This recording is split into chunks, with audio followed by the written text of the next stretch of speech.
When my feet grow heavy and my eyes go dim, my hearing fades to whispers. I know your love can heal all my sin. Thank you that you're with me.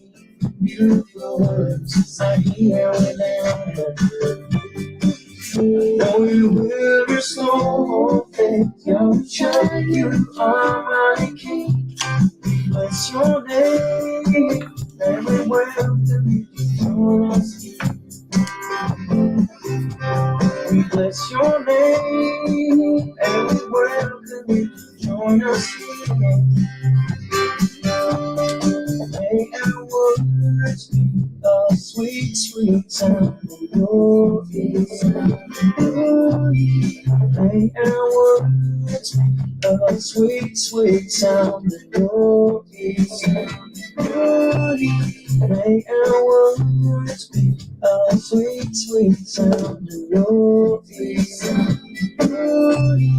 May our words be a sweet, sweet sound in your ears.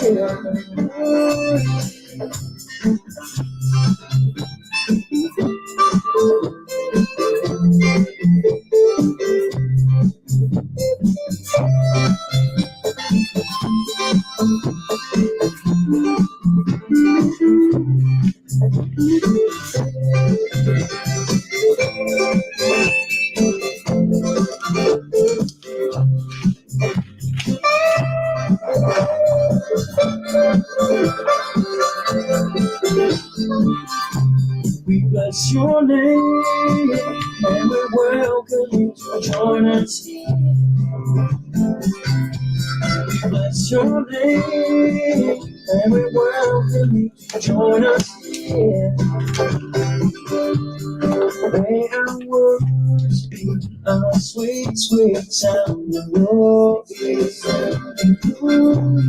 May our words be a sweet, sweet sound in your ears.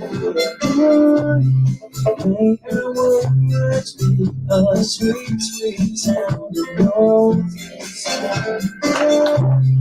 May our words be a sweet, sweet sound in your ears.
Hear, O Yisrael, Yahuwah or Elohim.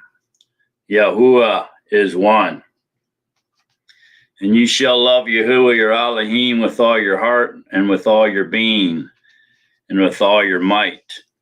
And these words which I am commanding you today shall be in your heart, and you shall impress them upon your children, and shall speak of them when you sit in your house, and when you walk by the way, and when you lie down, and when you rise up, and shall bind them as a sign on your hand, and they shall be as frontlets between your eyes.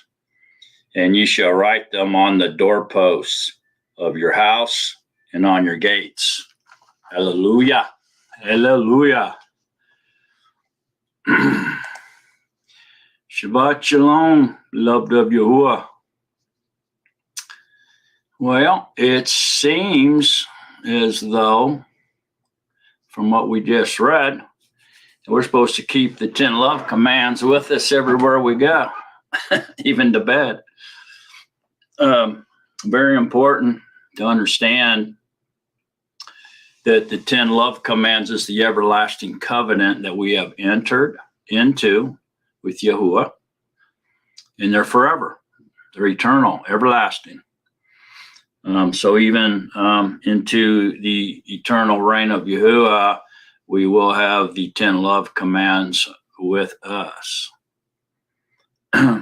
Everything else may be gone and burned up and changed, but not those. They'll remain. So I hope everybody had a nice week. Getting ready to still daylight out here and where I'm at in Texas, and we're anticipating Shabbat coming soon. And it's a day of it's a festival. It's a day of joy and celebration. It's a day of delight. And we always look forward to Yom Shabbat. It's the 7th day of the week. Been that way since the beginning of time, since creation week, right? Yahuwah made everything in the first 6 days, and then he rested on the 7th day. And so we do too, as a reminder and respect and an observance of him doing that, creating us and then resting on the 7th day. So that's why we do it. And also further, we're also commanded to rest on Yom Shabbat in remembrance of being slaves in Natsarim and being delivered by Yahuwah from being a slave. He brought us out of Natsarim. So Yom Shabbat is also the sign of the everlasting covenant. So those of us who rest on Yom Shabbat, it's a sign for the world whom we serve. And that would be Yahuwah. We rest on his day of rest is a sign that we worship him and we belong to him. It marks us as servants of righteousness. So it's a very important day. I'm always glad to see it come. Hi, Bruce. Hi, Peggy. Hi, Yamal and Rule. Glad you're all here. As we get into summertime here, the days, daylight gets longer and extended, and people are out doing their last minute chores and shopping and things like that before it turns dark. And so we can expect some delay on people joining us in the summer hours. The kids are out of school and they're out running wild and playing. So it takes time to get them gathered up, brought back into the house and cleaned up and settled down and feed them and so forth and so on. So we'll have others coming in, trickling in as we go on. I'm just kind of talking here just a little bit and to allow other people to get on here. But this week's Shabbat talk is going to be a very peculiar one. This is something that I have spent a lot of time on. Hi, Lucas. Hi, D. Cal. Glad you're here. Over the years. And I've never really done a video on it or a live broadcast on it or anything because it's such it's just a deep subject that's very vague and mysterious. And there's 101 different interpretations of this subject. And just about we could put it in like three categories, really. You got the old-fashioned, classic understanding of it. Then you have the the newer, try to make sense, use common sense type approach to it. And then you have the more modern era, everything goes, this crazy stuff to try to explain it. And so you probably kind of have guessed what I'm talking about by now. And that is Genesis 1 through 12, the creation of the world and man and beast and the Malachim and Satan and the fall of man. Who was Cain afraid of? Who was Yahuwah talking about? If they found him to kill him, where did his wife come from? Just a ton of questions come up. Who were the giants in those days? Did the messengers mate with the daughters of man and have giants, or were the giants already here? Just the list goes on and on and on. So I'm going to do what I haven't never done before, and I'm going to get into that this evening. Ought to be a very intriguing and an exciting study for us, really. It'll be a little bit long, but if you have questions, you can cap them, put them in caps, and up there, if I see them, I'll address them. It's going to be kind of a long study here, but ain't no shortcut to this subject. And I'm not really. Let me say this before we start. This isn't my like rock solid, concrete interpretation of what I believe. Okay, I'm going to mix my thoughts into this study and offer them, but I'm also going to bring in other thoughts and ideologies into this study as well that maybe I agree with and maybe I don't, but it's only fair to mention them. And so we need to expand our minds. We need to look at this with a exegesis type approach. We need to allow the Ruach to come in and lead us in this study and open up our minds to understand his scriptures. And hopefully by the end of the evening, at the least, we'll have encouraged everyone to dig deeper into this study on their own and try to come up with a conclusion to themselves for themselves. Hi, Dave. Glad you're here. So, let's get started on it. Most people, I'd say the old-fashioned, common story or understanding of Genesis is that Yahuwah created Adam and Kuah, and then they had sons and daughters, and then they married each other, and they multiplied and expanded and went out among the Eretz and populated the Eretz up to the time of Noah and the flood, right? Lou and Phyllis, I'm so glad you're here. I hope you all are feeling better. And so, this is the old-fashioned thing that we all know. So we all say, well, everybody came from Adam and Kuah, every human being, all of mankind. And so that brings up 1,000,001 questions, of course. And we've all heard the stories, heard the questions. And then there's the medium I was speaking about is where people come in and say, well, there's actually was two creations. In Genesis 1, where he creates everything and ends with the last thing he created was man. And then the second creation, and for the next week, or the second story perhaps, is when he created pretty much man and then built everything around man. Some say that the second chapter is only a more detailed description of when he created man, of day 6. He gives us a more detailed story of day 6 creation. Some say that they get into the serpent seed thing, they get into this really crazy stuff.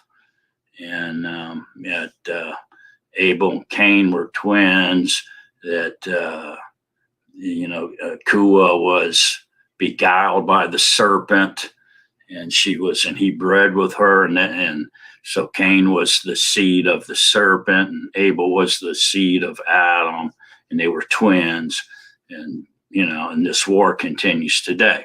So that's the real weird one, and it gets real crazy. I mean, it goes way off into different paths too. I mean, that goes off into outer space somewhere. A lot of people take it way out. So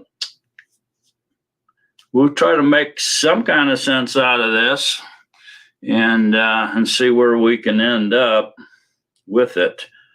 Now, there is another interesting book available that they extracted from to go way back. It's rumored, at least, that it was written by Ezra, and so they call it Ezra 4, and this is where Ezra was commanded by Yahuwah to write all these books with 5 scribes, and Yahuwah was giving it to him, the Ruach, and then he was reciting it, and these 5 scribes were writing what he was saying, and they made a bunch of books, like 450 books or something or other. And that this Ezra had written, one of the books that he had written was Adam and Eve, the beginning. With Adam and Eve, Yahuwah told him what happened during their lifetime. And so he wrote it out in 2 books, Adam and Eve 1, Adam and Eve 2. And this does reveal some very intriguing details for sure. And it goes along with what's in the compiled list, or the canonized list, but it adds and fills in blanks that's not given to us, which makes it even more intriguing.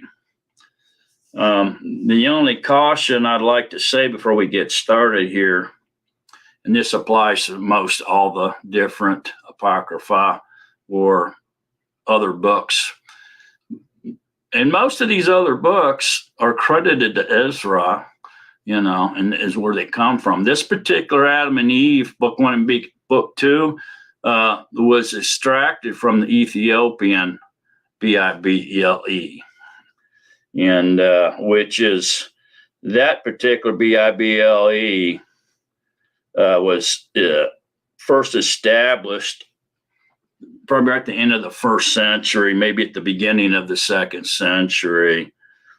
So this Ethiopian Bible is the oldest Bible in the world that we have. And this is where the book 1, book 2 of Adam and Eve was extracted from. And of course, it was revised and reprinted and all that kind of stuff. So anyway, the word of caution is, if we go out and venture into some of these other books as fill-in to try to get a better understanding of what we're reading in Scripture, especially Genesis,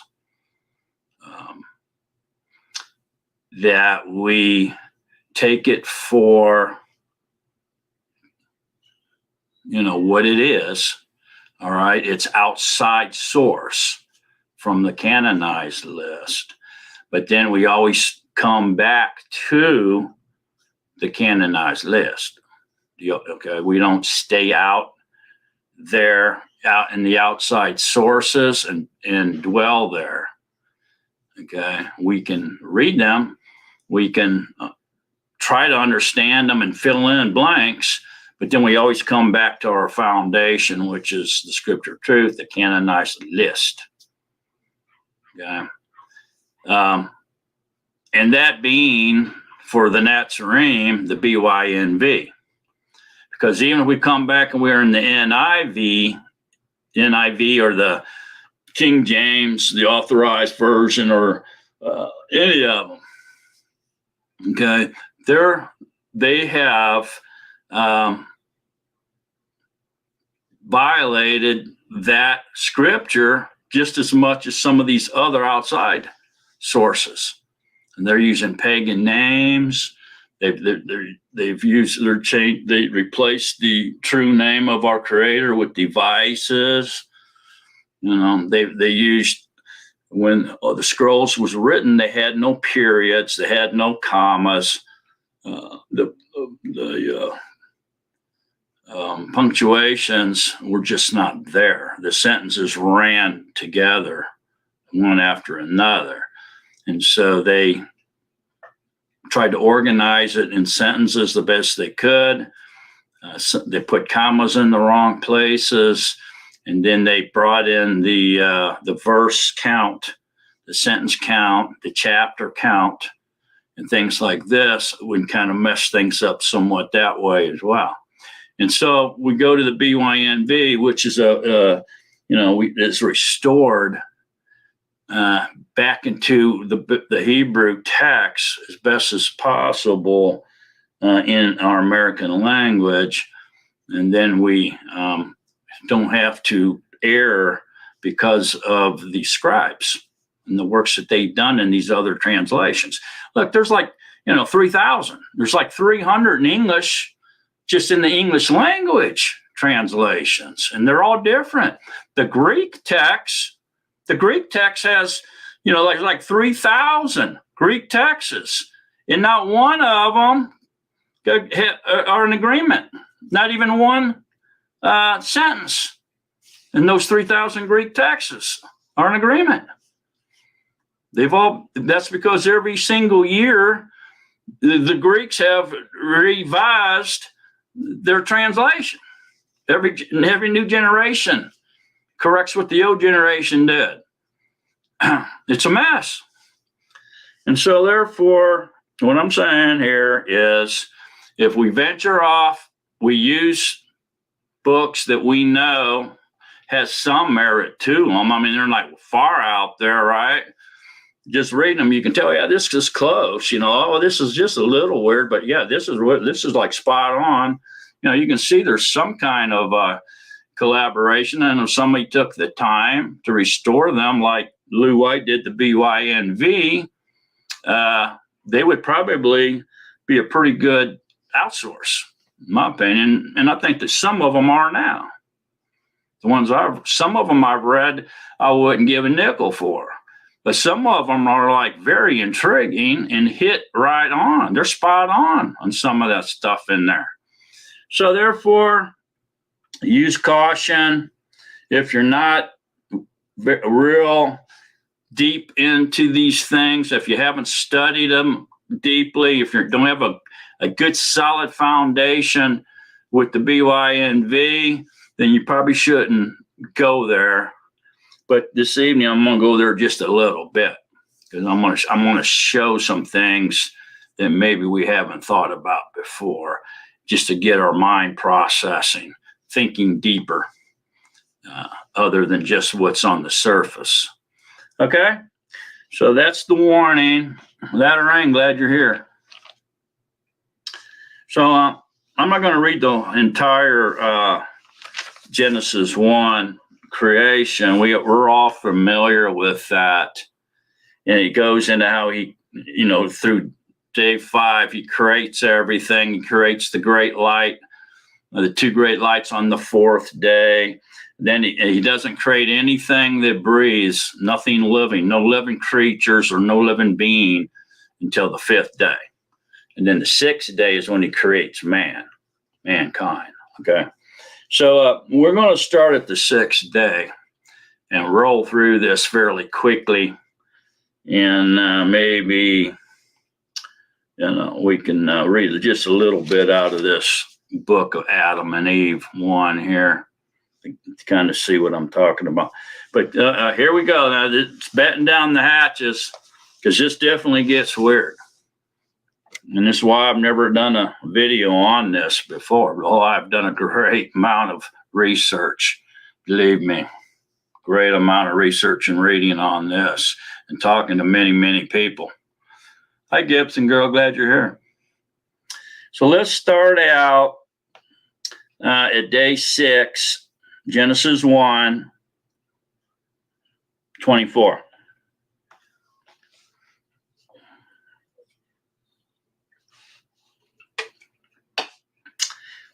And Elohim said, let the earth bring forth the living creature. Let me put my gradient out there. I forgot to throw it out there. There we go. Shabbat shalom, beloved of Yahuwah. Okay, and let the Eretz bring forth the living creature according to its kind. So you notice mankind, right? Mankind. So these are the creatures according to their kind. So it'll be fish kind, cow kind, horse kind, okay, animal kind, animal kingdom, whatever, right? Mankind, that's the big one. So according to its kind, livestock and creeping creatures and beasts of the earth, according to its kind. And it came to be so. And Elohim made the beasts of the earth according to its kind. Livestock according to its kind, and all that creep on the earth according to its kind. And Elohim saw that it was good. And Elohim said, breathe into Adam. Now, Adam here is a word we have to be a little bit aware of, which can mean humanity, and it can mean red, like red man or red clay. It can also mean human. So it just depends on the context. So it can be a human, like in singular. It can be humanity, as in mankind, or it can mean red, like red clay, clay man, red clay man type deal. Okay. So Adam, very intriguing word, ends up being Adam's name, right? Okay, so here we go. Breathe into Adam a shared essence. Now, see this shared essence? That means there's more than one, right? That would be implying plural.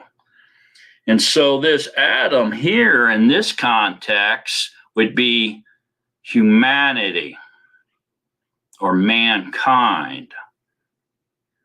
So he just made all the beasts, all the livestock, all the creepy creatures, and everything under their kind, according to their kind, right? So here, mankind, humanity, is following in context to what we just read. It hasn't changed chapters at all. And as a matter of fact, it's just the next couple sentences down. So it's still in context with kind, mankind, creepy kind, beast kind, animal kind, whatever, livestock kind. Okay, so here we go. A shared essence, humanity. Breathe into humanity a shared essence. You can't share something if there isn't more than one. It has to be more than one. We're speaking about here now. You see where I'm getting to? This is going to get weird, man. I'm telling you, but I'm not, just to be fair, I'm going to lay it out there, and not just my opinion, but other things that you're going to run into. We all need to see this. And we all really, this is a great study. And I've done some deep study on this. With a shared character. Here we go again. Shared.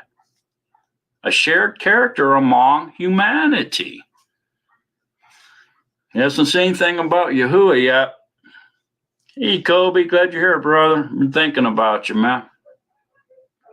Okay. So far we're talking about humanity, a shared essence with a shared character, and let them, see, we're talking about humanity, and let them, that's plural. That's plural. So far, everything's plural.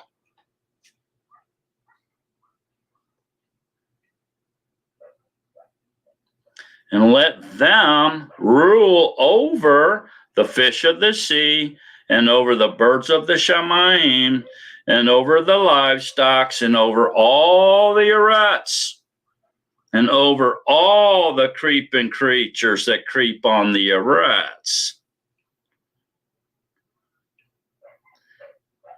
And Elohim created the man. Now here's singular. And Elohim created the man in his essence.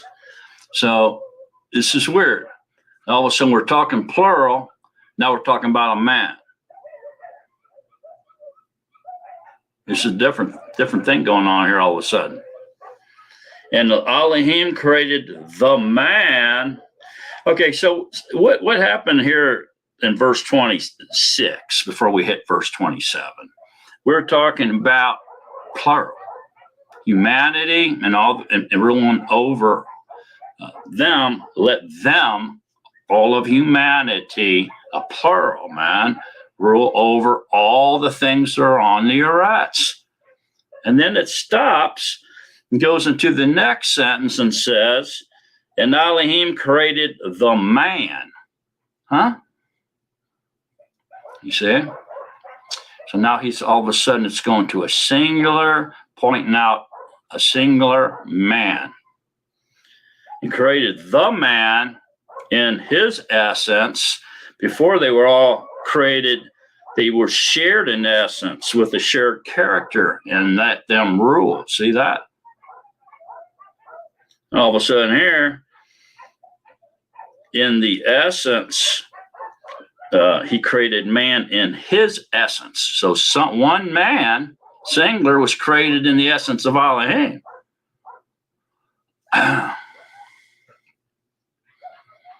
what it says. In the essence of Elohim, he created him. Him, not them, like as before. Let them rule over the fish of the sea. No, it is in the essence of Elohim, he created him, not them. So he's still talking singular about somebody here.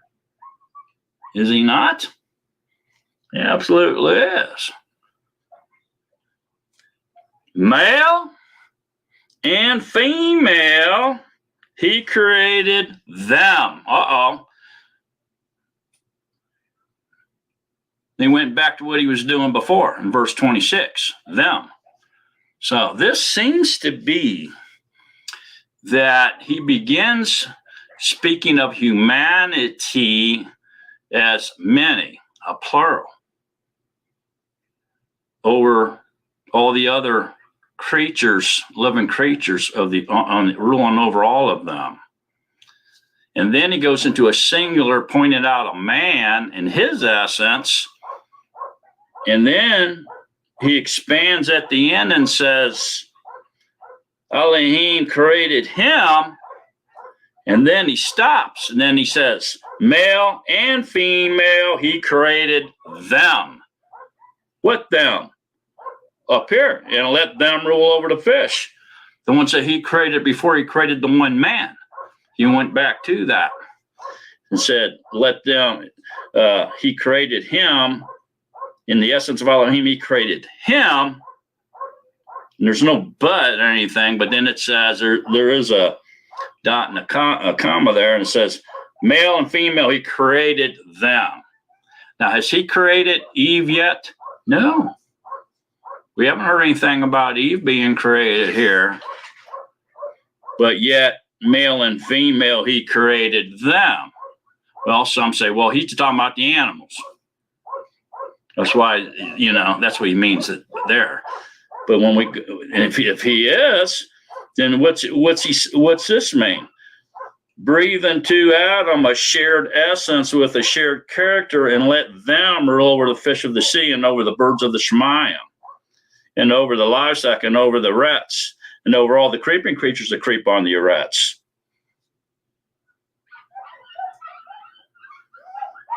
Male and female, he created them and let them rule over. See, there's something there other than the old classical, he made Adam and Kuah and let them rule over everything. There seems to be more to it than that. He hasn't created Kuah yet. Okay, and by the way, we don't even know who the him is. Where it says, and Elohim created the man, we don't know who that is yet, in his essence. In the essence of Elohim, he created him. Okay, some say, well, that's Yahusha. No, Yahusha was the firstborn of all creation. It can't be Yahusha. He created Yahusha, the firstborn of all creation, the word of Yahuwah, before he created anything else. He's the firstborn of all creation. So this can't be referring to Yahusha, as some suggest. So let's continue to investigate this. Like I say, there's a lot of different opinions out there. What's going on here? We're gonna do some investigating this evening, and I'm not going to give you any solid conclusion. I want you to expand your own mind, get a hunger for the truth, delve into this yourself after this evening's study, and see what you come up with. This is not a salvation issue. But this is an extremely intriguing study, and it goes about as deep as any study in Scripture is going to take you. It really does. It's mind blowing. It seems like it's wide open. There's no end to it, no conclusion really. There's just so many angles. But nevertheless, it's fun. It's a fun study for sure. It really opens up your mind and get your imagination, your creativity going, And I think some of us need that. We get stuck in the old ho-hum Christian story, and we're supposed to just believe that and leave everything else out because it's too hard for us to understand. So let's just say this and everybody believe it, and and avoid the subject. That's not what the Natsarim do. The Natsarim are truth seekers and truth speakers. So we need to seek out the truth here. Okay, so let's go up to 28 here, still in first chapter. Starts to get very intriguing here as we get into this second chapter. It's going to get a little bit mind-blowing. So like I say, batten down the hatches. Yahuwah, Yah, Sharallah. Glad you're here, brother.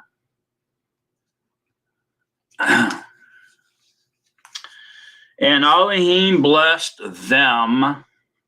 So there's them again. And Elohim said to them, bear fruit and increase, and fill the earths and subdue it. Subdue it means conquer, right?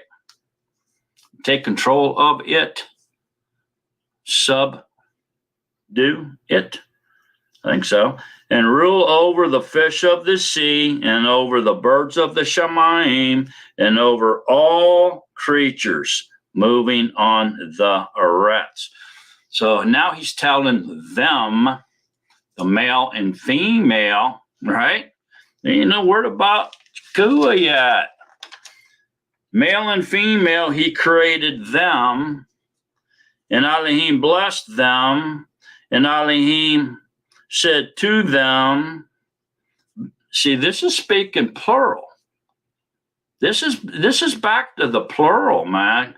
Back up to 26. Matter of fact, if we took that little bit there out about the and Elohim created the man in his essence, in the essence of Elohim, he created him. Just that half a sentence there, we wouldn't be no mention all about anybody but them. It would be totally plural at this point. So the beginning of day 6 would be totally plural if we took that one half a sentence out. You know, seriously. And Elohim blessed them, and Elohim said to them, say, I mean, so let's take it out. You see what I'm talking about? Let's go up here and say, okay, so I'm going to go up here to 26. And Elohim said, breathe into Adam, or humanity, a shared essence. See, it's plural, so it means humanity. Adam, in this context, means humanity or mankind, okay? A shared essence, so that the humanity is going to, the plural is talking about multitude, many, more than one, okay? A shared essence with a shared character. All men have the same essence, and women. We all have the same essence and same character. We all basically act the same and like the same things, strive to get the same things. You know, we're living in the same boat, basically, here. Okay? And let them, plural, rule over the fish of the sea, and over the birds of the Shamayim, and over the livestock, and over all the earths, and over all the creeping creatures that creep on the earths. Male and female, he created them. And Elohim blessed them, and Elohim said to them, bear fruit and increase, and fill the earths and subdue it. See? So we take that half a sentence out, and it's nothing but plural. It's talking about a multitude here. Nobody would say it didn't. If we took that one half a sentence out, and now a person on the world that they say they never heard that before, and you read that, they would think you were talking about a multitude. Them, not a single person. It's mind-blowing, really, if you think about it. I know everybody's starting to scratch their head now, right? I know, man. I know. And this ain't meant to throw a stumbling block in front of anybody. This is just to get your mind working, on to get your gears going, start lubricating them gears. So we start seeking the things of Yahuwah instead of the things of the earth, the things of above, not the things down here. Just get them gears turning up there in that brain. Okay. So, and rule over the fish of the sea, and over the birds of the Shamayim, and over all creatures moving on the earths. There's no mention about Kuah. There's no mention about paradise, the Garden of Eden, or anything yet. Just them and a man. And, of course, Yahuwah. That's it, man. And Elohim said, see, I have given you every plant that yields seed, which is on the face of the earths, and every tree whose fruit yields seed, To you, it is for food. And to every beast of the earths, and to every bird of the Shemaim, and to every creeping creature of the earths, in which there is life, every green plant is for food. And it came to be so. Okay, so now we know that everybody was created to be a vegetarian here so far. What we're hearing them, they're made to be vegetarian. They can eat. There's food on the earths. Is there not? Yeah. It's saying there's trees, there's plants, there's fruit with seeds on the earths right now for them to consume. It's food for them. And Elohim saw all that he had made, and see, it was very good. And there came to be evening, and there came to be morning, the sixth yom. There we go. This all happened on the sixth yom. You know, we haven't went into the seventh yom yet. All that happened on the sixth yom. Okay?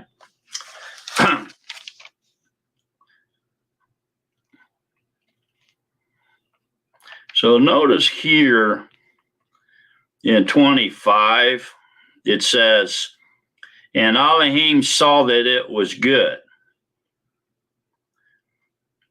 He made all the creatures and the beasts out of their kind. They made their kinds and multitudes to bring form creatures according to their kind, including mankind. When it goes down into 26 here and 7, especially 6, he's including mankind along with the rest of those animal kind. You see it? He said, and Elohim saw that it was good. Then after he does everything, and he's done with creating all the kinds, including mankind, which references more than one, by the way, humanity. He says again, he saw all that he had made, and see, it was very good. So now he went from good to very good. So he already said it was good. Now he's saying it's very good. And this is all still day 6. Have you ever noticed that before? The reason for that. Think hard about why he would say that. And there came to be evening, and there came to be morning, the 6th yom. All right. Now we're getting into the chapter 2. Thus the Shemaim and the Eretz were completed, and all their array. And on the 7th yom, so it's completed. What he did on that 6th day, through the first 6 days, is done. It's completed. On all its array, all its trimmed, all the trim and tying up the loose ends, and everything's done. Okay. And on the 7th yom, Elohim halted his work, which he had done. Think about that. Elohim stopped his work, which he had done. He quit working. He stopped working on it. It was completed as far as he was concerned. So he halted the work. It was the end, which he had done. And he rested on the 7th yom from all his work which he had made.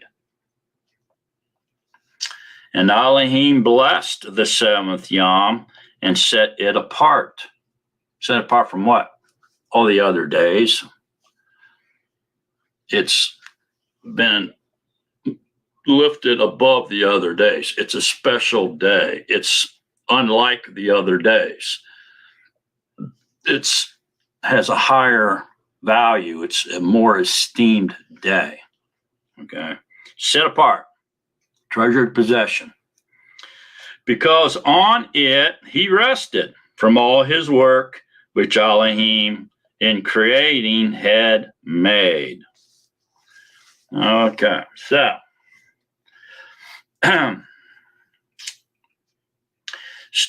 ending right there, before we go into that fourth verse, now all of a sudden, something else takes place here. He stopped doing his work, but now all of a sudden he's going to do something else.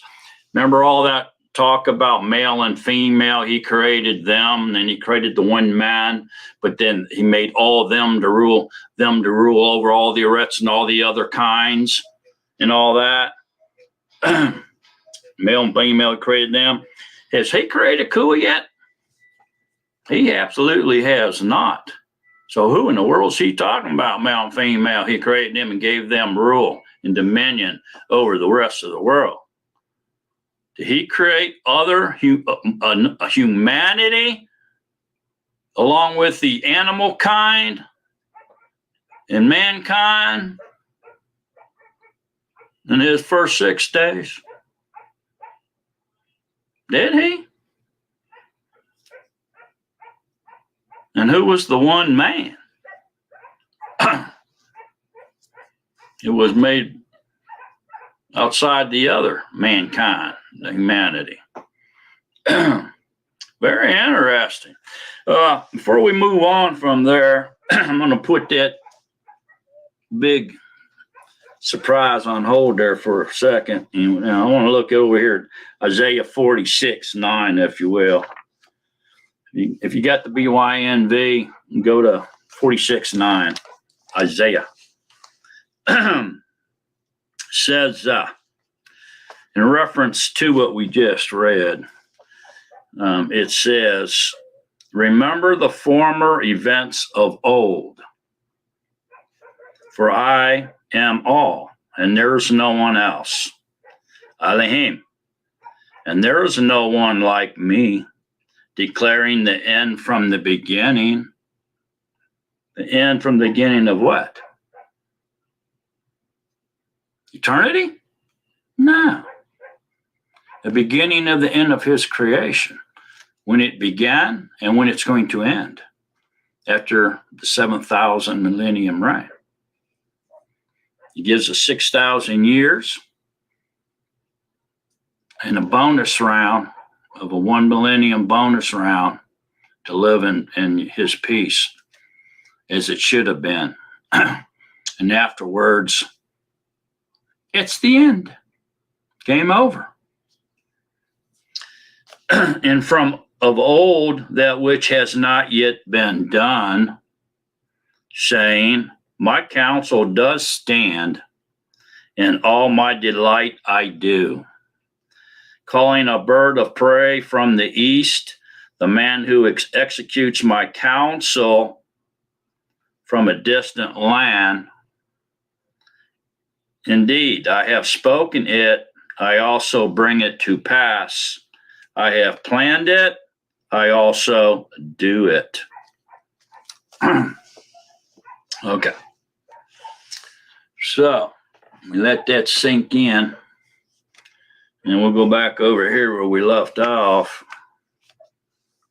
And it's going to get real weird now.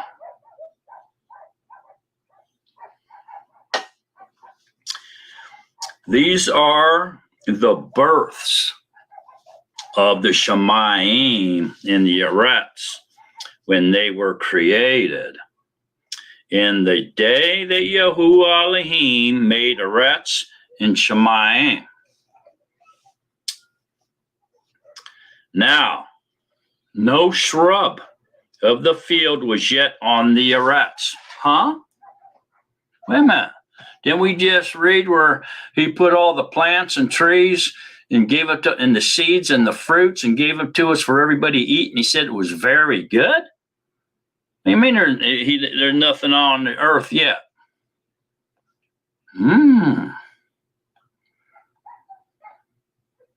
Those wheels turning, folks. Now, no shrub of the field was yet on the rats, and no plant of the field had yet sprung up. For Yahuwah Elohim had not sent rain on the Eretz, and there was no man to till the ground. But a mist went up from the Eretz and watered the entire surface of the ground. Okay, so this is an interesting passage. It can only mean several things. Either, how this all came to be was a messenger was sent. I think it was a messenger of Yahuwah, if I ain't mistaken, but a messenger, a Malachim, was sent from Yahuwah to Moshe and told Moshe what happened, and Moshe wrote it down, right? Yeah, the Torah came through Moshe, but it wasn't that he knew it. He was shown this, given all this information by the messenger of Yahuwah, either the firstborn of all creation or a Malachim. I'm not real sure. I don't remember at the very moment. But anyway, this is how this all came to be written. And so this is either that he went back to like day 2, when he formed the earth, right? And there was nothing on it yet. It was still void. He's going back to that point and going to tell us about it again. That could be. Or it could be here now that he's describing the reality or the parallel realm of infinity, of where Adam and Kuah was made and put in, that we call paradise or the Garden of Eden. It could be he's starting to tell us how he created the Garden of Eden. Could be that. Or it could be that the author left a bunch of stuff out and thought he'd go back and recover it in this following chapter. So as we read along, maybe we'll be able to decide what's going on here with this. RT, glad you're here, brother. You and Jason, Ron, I know y'all are watching. And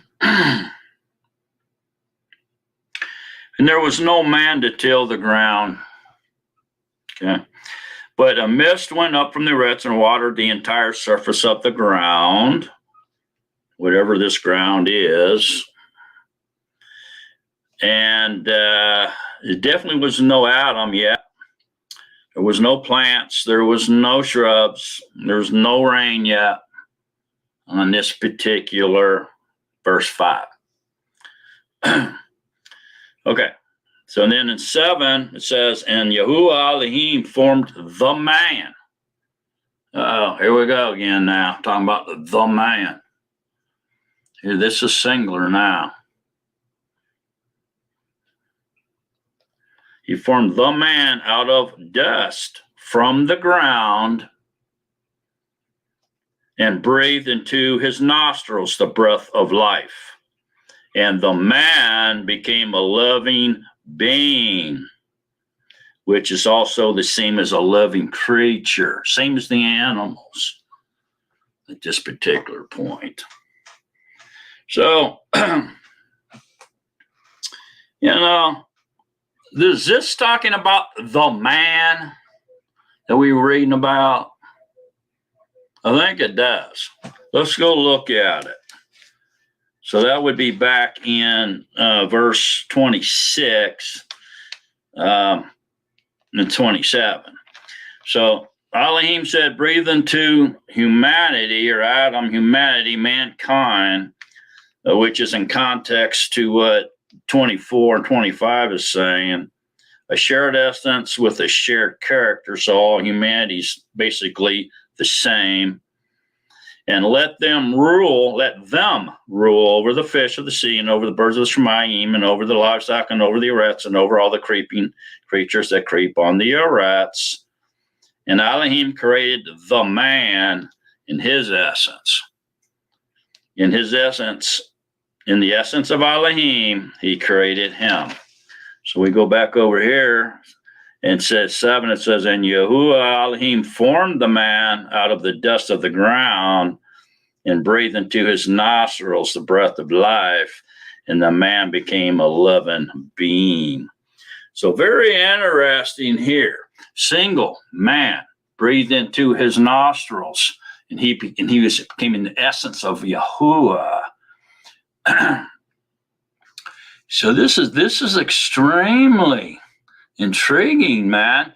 It's like he created humanity after their kind and their essence and their character, but this man he created and formed from the same ground that the animals and mankind came from, but he breathed his name into the nostrils of this one man. Yahuwah. He breathed that living breath. He breathed his name into this man, and this man became a loving being, similar to Yahuwah. He was like Yahuwah then, right? Yeah, he would be like Yahuwah, not like the animals, but like Yahuwah in this particular context. Is absolutely what it's saying. Yerushalayim Sheol. Glad you're here, bro.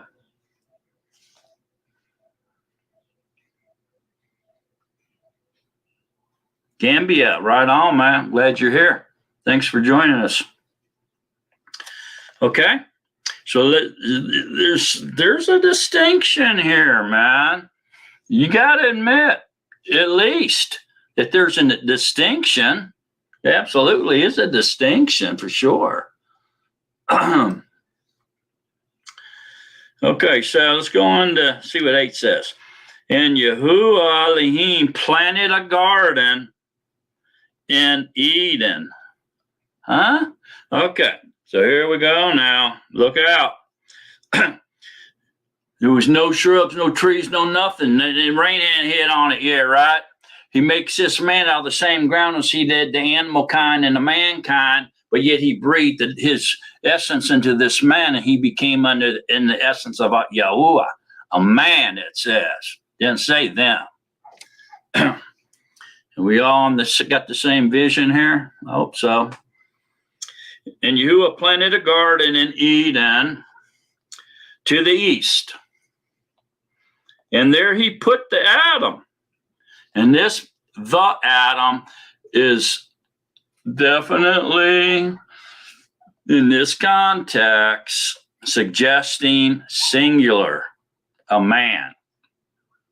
So this time, Adam, instead of representing humanity, is representing a human, a singular human man, one man, whom he had formed.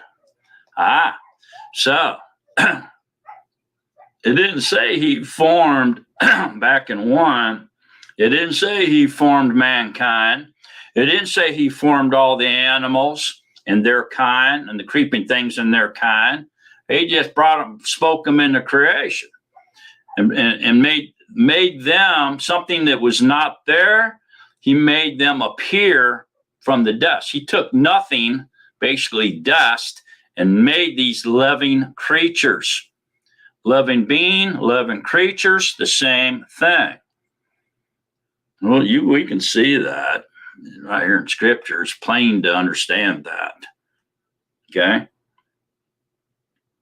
You with me on this? Got the vision? He put the Adam, the human, singular form, whom he had formed after he planted a garden in the Eden. He picked this guy he formed out of the ground of the Arats, where he made everything else come out of. He picked him up. Say, this is Adam right here. He picked him up, the man, and he took him over and he put him in the garden that he had made. East. You see it? So he didn't make Adam in the garden of paradise, in the Garden of Eden. It wasn't even made yet. After he formed Adam, then he made the Eden. Okay, and then he picked Adam up and dropped him over there into the garden. That's what it says. So this is two distinct realms. The Eretz, where the rest of animal kind is and the rest of mankind is, and then the garden that he put east. Okay, it's two different realms. It wasn't made when the Eretz and the Shemayim was made.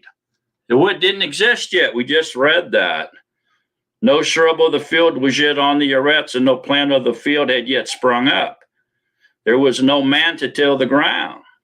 No rain had fell on the Eretz. Then he formed the man out of the dust of the ground. He breathed into his nostrils the breath of life.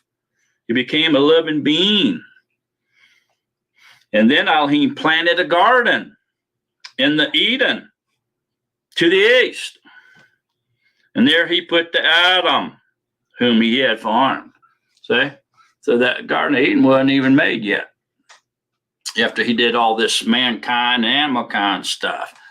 But he did make a man in his essence.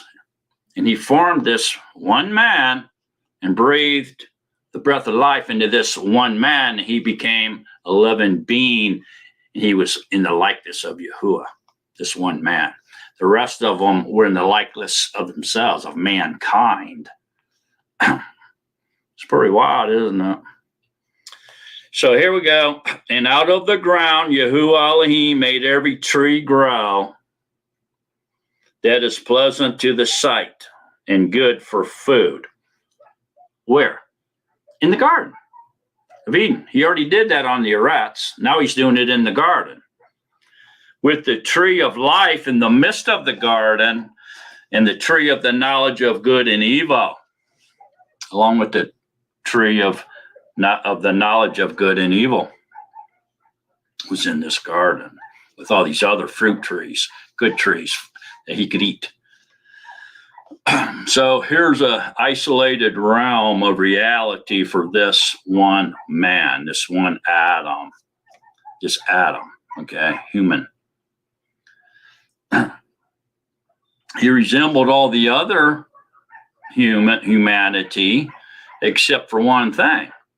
He had the breath of life in him. He was in the essence of Yahuwah. In other words, he had eternal life. So why do you suppose Yahuwah did this? Why would he have done this? What's the purpose? There has to be something going on here why he did all this. Right? If this is really what's going on here, why would Yahuwah have done it? Well, there's only one reason, really, that we can even consider, and that is he knew before the foundations of the world, right, that man would fall. But instead of choosing to let man fall and be destituted or in annihilation and stop existing, he chose to make a way that he could come back later on and deliver them and bring them back into their habitat where he was originally going to put them. But he knew that they were going to fail and fall. So he made the Eretz and the Shemayim and day and darkness and light and food and all this in preparation to what he knew was going to happen, because he knew that Hashatan, the devil, was going to fail, and he may have already failed by the time he created this stuff. Okay, and he knew that Hashatan was going to cause man to fall as well. And instead of losing man forever, for eternity, he made a way for man to be able to come back to him, and he would fix it all himself by becoming the deliverer of mankind. Okay, and he did all this way because he planned it out. Didn't we just read it? Then we just read in Isaiah 46. Yeah. Indeed, I have spoken it. I also bring it to pass. I have planned it. I also do it. Yeah, he knew. So that's why all this is going on. Okay. So this is the way he made it happen. Interesting, isn't it?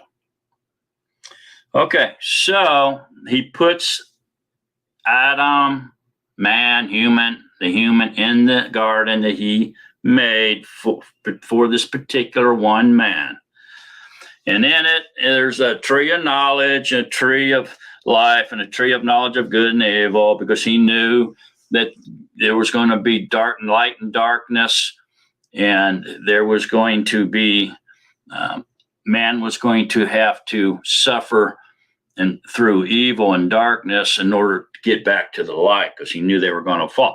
He didn't want to control them.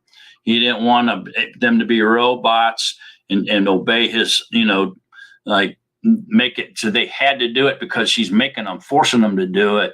He said, I'm going to let you be yourself, and you're going to fall, but I'm going to help you. I'm not going to leave you to your devices, man. I'm going to bring you out of it, but I'm not going to stop you either. But I know you're going to do it. So he made this earth. He made the Eden, the paradise, and this is what he's doing. And this brings up a good point. And I hate to jump the gun here, but is the Garden of Eden, paradise, destroyed, or is it still here? It's still here. He didn't destroy the Garden of Eden. That's our habitat. It's pure light there. It's a place of light. There's no darkness there. There's constant praising and worshiping of Yahuwah there. You can see the heavens from there. You can see the Malachim worshiping Yahuwah and singing praises to Yahuwah from there. It's a place of elevation. It's a different realm. What we live on is a carbon copy of the reality that's still there. It hasn't went anywhere. It's still there. Paradise is still there. All right?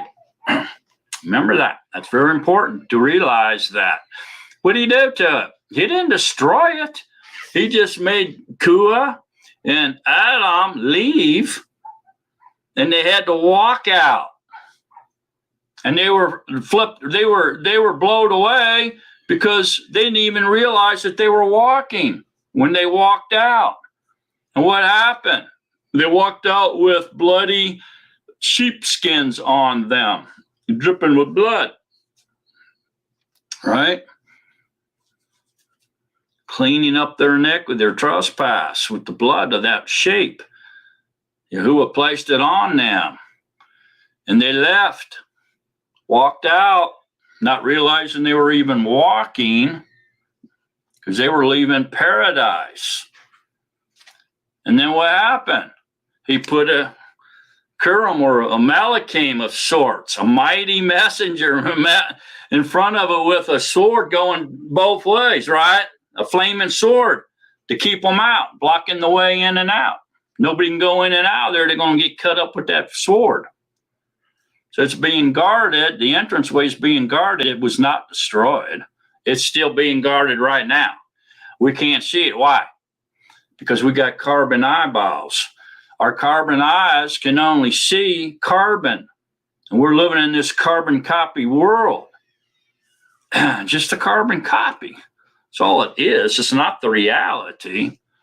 I'm going off on tangent, And I'm letting too many cats out of the bag, so I'm going to get back into this. How long we been on here? Okay. And so a river went out of Eden to water the garden, and from there divided and became 4 riverheads.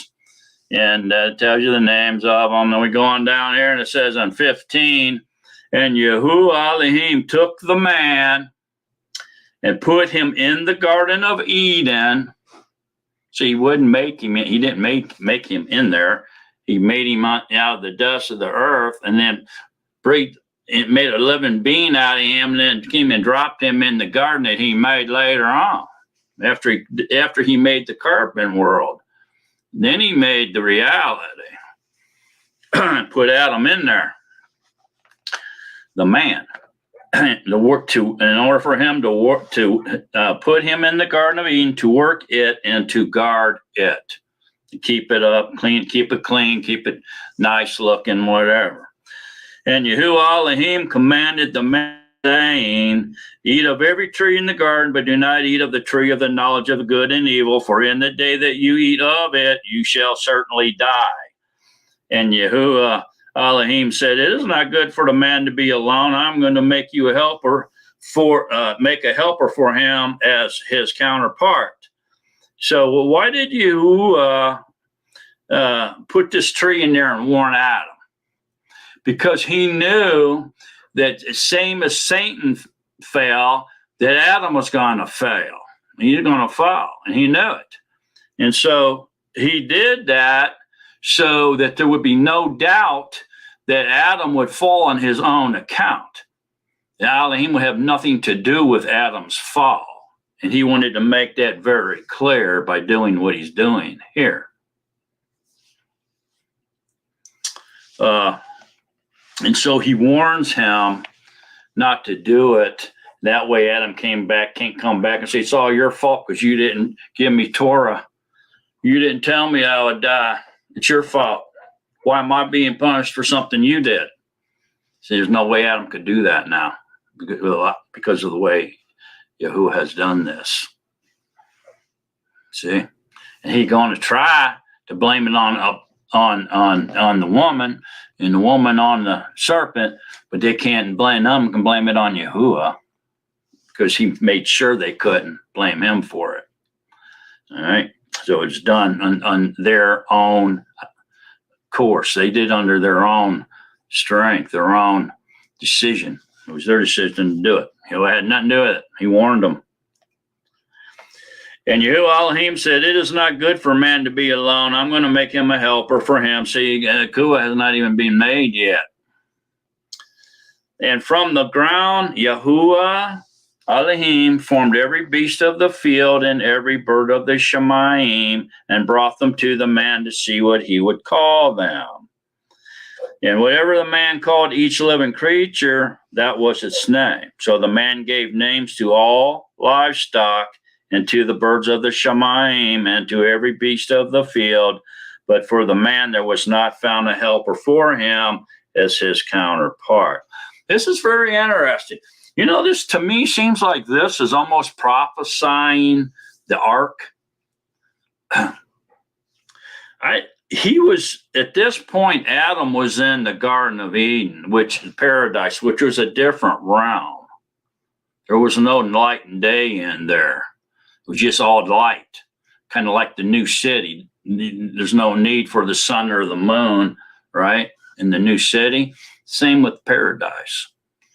And I don't think he brought all the different animals from all over the planet in the carbon copied world and brought them into the Garden of Eden for him to see.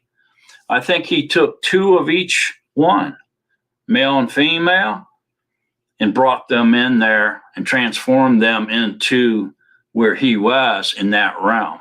Just like he brought 2 male and female of every species into the ark. And then he showed them to him and he named them. They lived there with him to keep him company.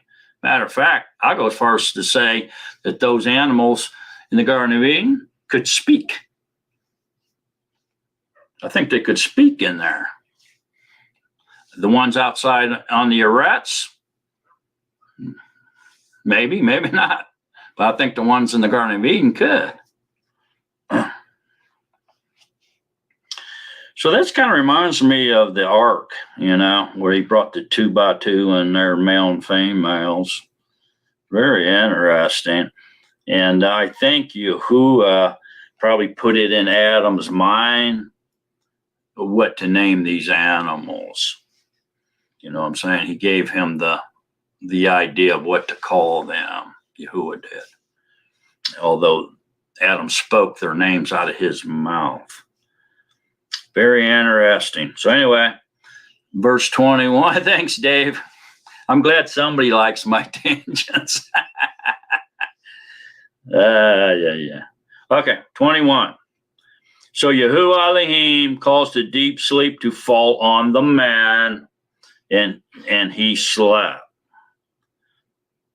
And he took one of his ribs and closed up the flesh in its place, and the rib which Yahuwah Elohim had taken from the man, he made into an asha, and he brought her to the man.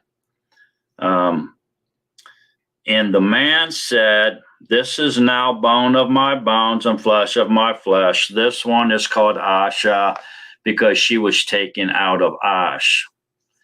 For this cause a man shall leave his father and mother and cleave to his Asha, and they shall become one flesh. And they were both naked, and the man and his Asha, yet they were not ashamed."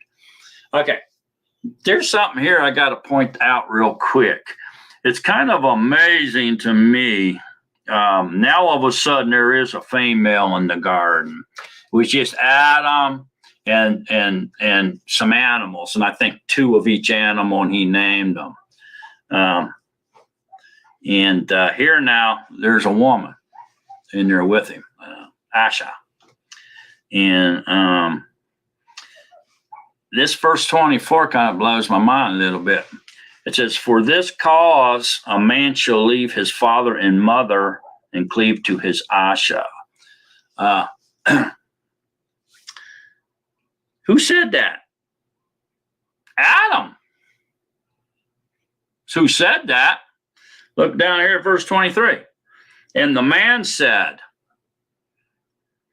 this is now bone of my bones and flesh of my flesh. This one is called Asha, because she was taken out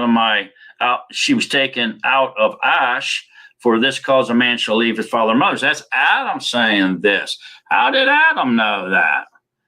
He never had a father and a mother. So why would he say, "For this cause a man shall leave his father and mother"? It's kind of weird, ain't it? Did he know something?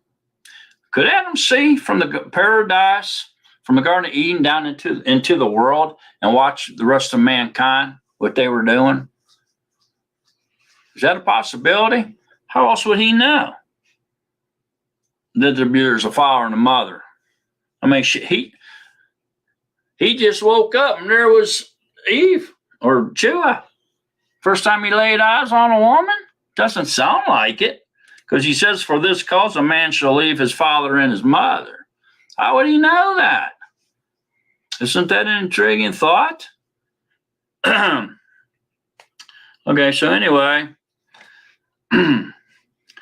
now you can see here now where a lot of these different opinions come from now.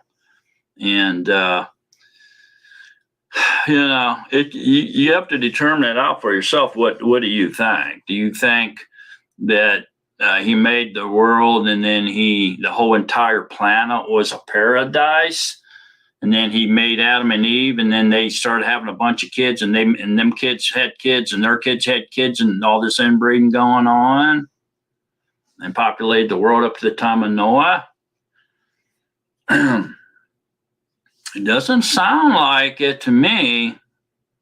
There sounds like there's something else going on here, man, because it says he made Adam out of the ground of the eretz that he had already created, right, in the first 5 days, and then he breathed life into him. He became in the essence of Yahuwah.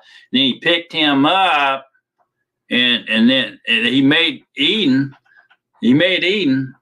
And then he picked up Adam and dropped him off into Eden. You see what I'm saying? Yeah, this is a little bit something that requires a lot of dwelling. A lot of studying and thinking about. This isn't so cut and dry as the Christians say.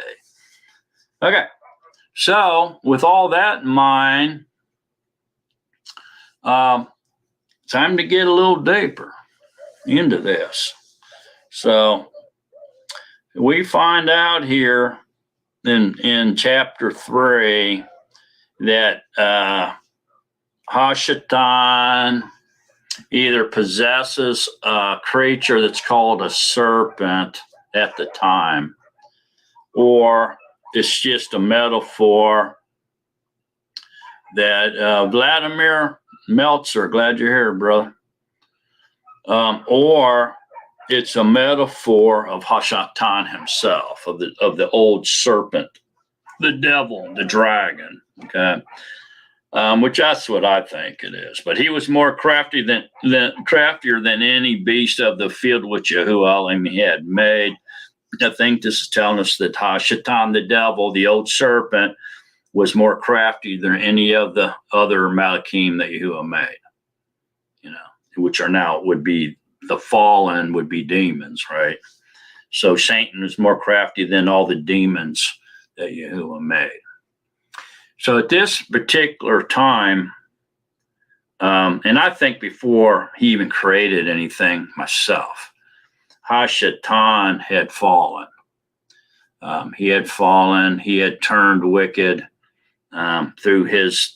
because of his beauty.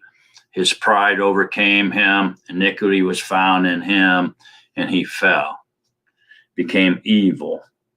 And I think he did that before anything was created, but at least he absolutely had fallen here when he came into the Garden of Eden in order to beguile Kuah and Adam.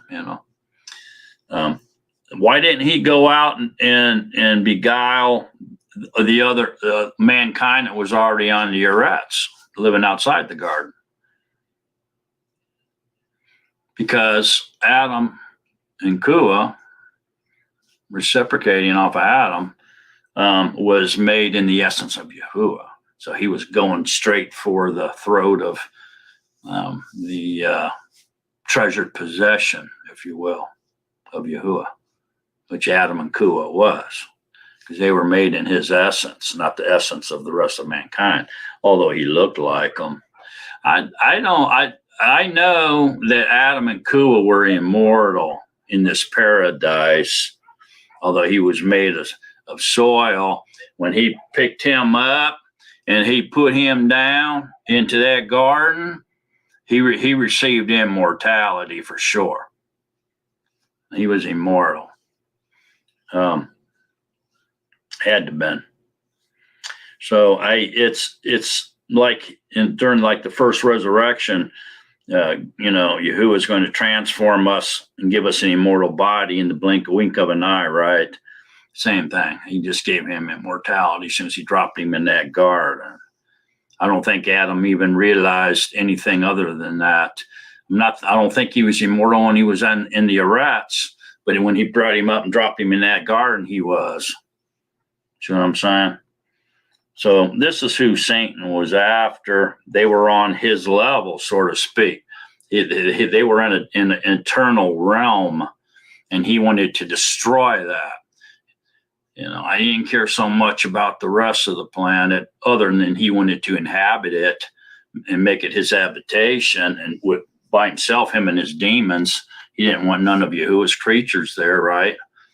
But he wanted definitely to destroy paradise because he knew it was the gem, it was Yahuwah's treasured possession. So that's why he went in there to wreak havoc. So anyway, let's move on down there to, and then verse 5 says, 3:5, for Elohim knows that in the yom you eat of it, your eyes shall be opened, and you shall be like Elohim, knowing good and evil. Okay, so this is the big lie. Adam and Kuah was already like Yahuwah. And so when they listened to the serpent and followed the serpent rather than Yahuwah's instructions, they fell and they became like the devil. So they became like. They were already like Yahuwah, but now they became like the devil because they disobeyed. They transgressed the Torah, right? Instructions of Yahuwah. So here, this was the big lie that Hashatan did, and he continues to use that same stratagem even today. He still does that. He uses that same old trick, and people fall for it. You don't have to obey Yahuwah. All you have to do is believe, and you'll still have eternal life. You don't have to be goody-goody two-shoes and obey Yahuwah. You can do whatever you want. Come on, let's go party, dude. You just got to believe, man. So it's the same old lie. He's using on everybody, and it worked so good the first time, he's still using it. Probably his favorite lie to say, Let's look at 8. And they heard the sound of Yahuwah Elohim walking about in the garden in the cool of the yom. And Adam and his Asha hid themselves from the presence of Yahuwah Elohim among the trees of the garden. And Yahuwah Elohim called unto Adam and said to him, where are you? And he said, I heard your voice in the garden, and I was afraid because I was naked. So I hid myself. And he said, who made you know that you were naked? Have you eaten of the tree of which I commanded you that you should not eat? So here we go.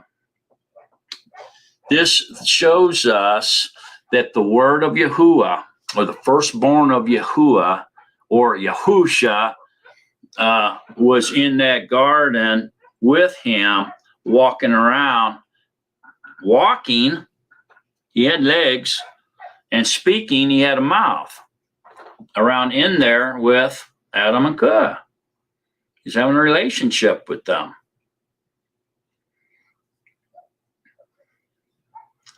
Okay, so he was in a bodily form of some kind. And more than likely, he wasn't Ruach. I mean, this wasn't Yahuwah in his natural form here. What's Yahuwah's natural form? Ruach, dwelling in unapproachable light. That's Yahuwah's natural form. Nobody can see that form. Nobody has ever seen that form. If you do see that natural form of Yahuwah, you will die. So what form can you see of his? Only the firstborn of all creation. The word of Yahuwah. It's how he speaks to you from. It's his mouth out from his body. The word, firstborn of all creation, Yahuwah, who became incarnated, came to us as the Lamb, right? We know that. Came and was staked in the flesh when he transformed himself into flesh. But that's a different story. All right, so here we go. He was walking and talking in the garden with Adam and Kuah. So they were in a different realm of existence. They were in the reality, the real realm. This is just a carbon copy that we're living in. This body is a carbon copy body, and our eyes can only see carbon unless Yahuwah opens them up and gives us visions and lets us see other things that's there that we can't normally see.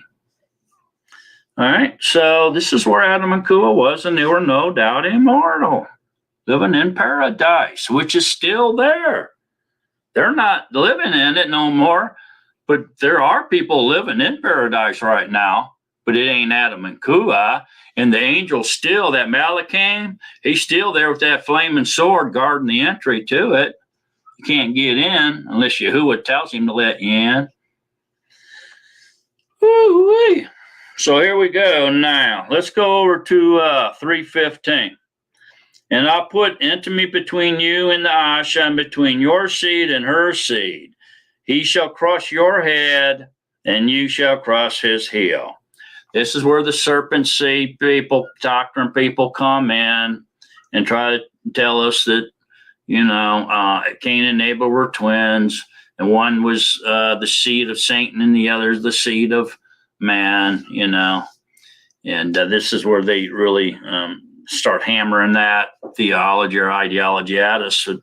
I don't believe in that. Now, Adam and Cain and Abel, twins, I can buy that. I can't prove that one way or the other if they were or they weren't. But I kind of lean a little bit towards maybe they're right about that. Maybe they were twins, But as far as this serpent seed deal, her being raped by the serpent and having his baby and man's baby, I'm not buying into that. You'll make up your own mind. Okay, so it says out here, by the sweat of your face you are to eat bread until you return to the ground. I was just thinking about that. I was eating toast this morning. I'm thinking, here I am eating this bread. Then I go to the ground, just like Yahuwah said. But anyway, every time you eat bread, now it'll pop into your mind, right? For out of it you were taken, for dust you are, and dust you will return.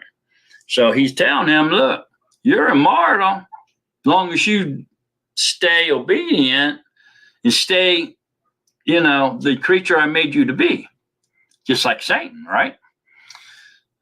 But if you disobey me and you go sit, if you even sit under that tree, you touch that tree, you're going to die. You eat that fruit, it's going to get into your DNA, and you not only you going to die, but all your descendants are going to die. Basically that's what he's telling him. He's warning him. That way he can't blame him. He was warned. He put the tree there because he knew he was going to fail. So he allowed him to fail that way. And he did all this so that he could recover it all and make it back the way it was. That's why everything's happening the way it is. He planned it out this way. You're going to fall. You're going to fall this way because I can fix it. Yeah, I'm paraphrasing, but I'm trying to speak plainly here as a man now. All right, now, so go down to 23. And so Yahuwah Elohim sent him out of the Garden of Eden to till the ground from which he was taken. See? So he was taken out in the ground outside of the Garden of Eden. And then he made the Garden of Eden, and he picked him up and put him in the garden and give him immortality. But he knew he would fall like Satan did. He knew Satan was going to do that. So see, it becomes kind of clear there.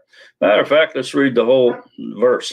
So Yahuwah Elohim sent him out of the Garden of Eden to till the ground from which he was taken. See, he wasn't made in the garden, man. They try to say he was made in the whole world was the Garden of Eden. Obviously, it was not. Or this verse is lying. Which one? You believe man or you believe this verse? Oh, man, that's a hard decision. I believe the verse. And he drove the man out.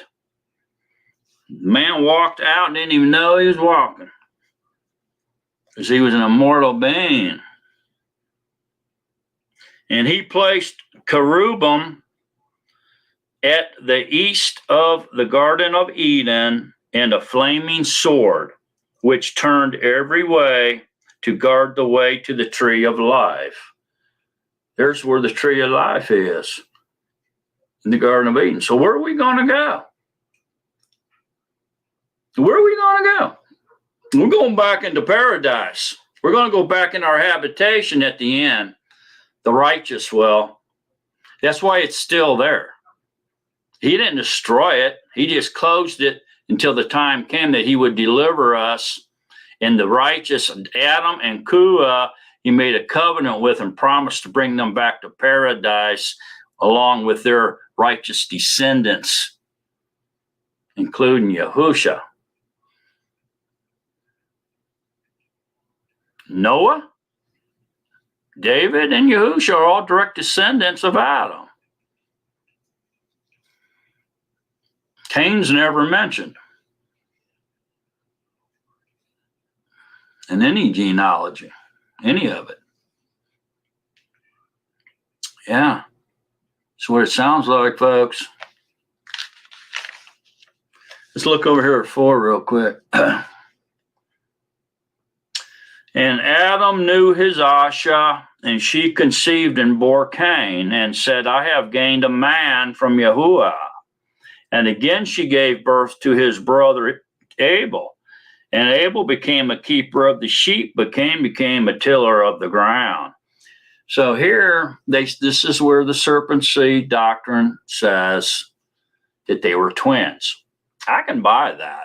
I have no problem with that. As a matter of fact, it does kind of sound like it, does it not? It almost sounds like they were twins. She gave, and again, see, she gave birth. And so I have gained a man from Yahuwah, and again, she gave birth. See, so it does sound like it's a possible, it's highly probable that Cain and Abel were twins. And there ain't nothing wrong with that, one way or the other. If they weren't, if they are or they aren't. Maybe they're only 11 months apart. Maybe they're 11 months and 20 days apart. Not even a year apart yet. Or maybe they were twins. It doesn't matter, does it? No. It doesn't affect anything one way or the other. So anyway, go down to 5:6. It says, and Yahuwah said to Cain, why are you wroth? And why is your face fallen? If you do well, is there not an acceptance? And if you do not do well, sin is crouching at the door. And its desire is for you, but you should master it. That's giant. Man, what a huge statement that is.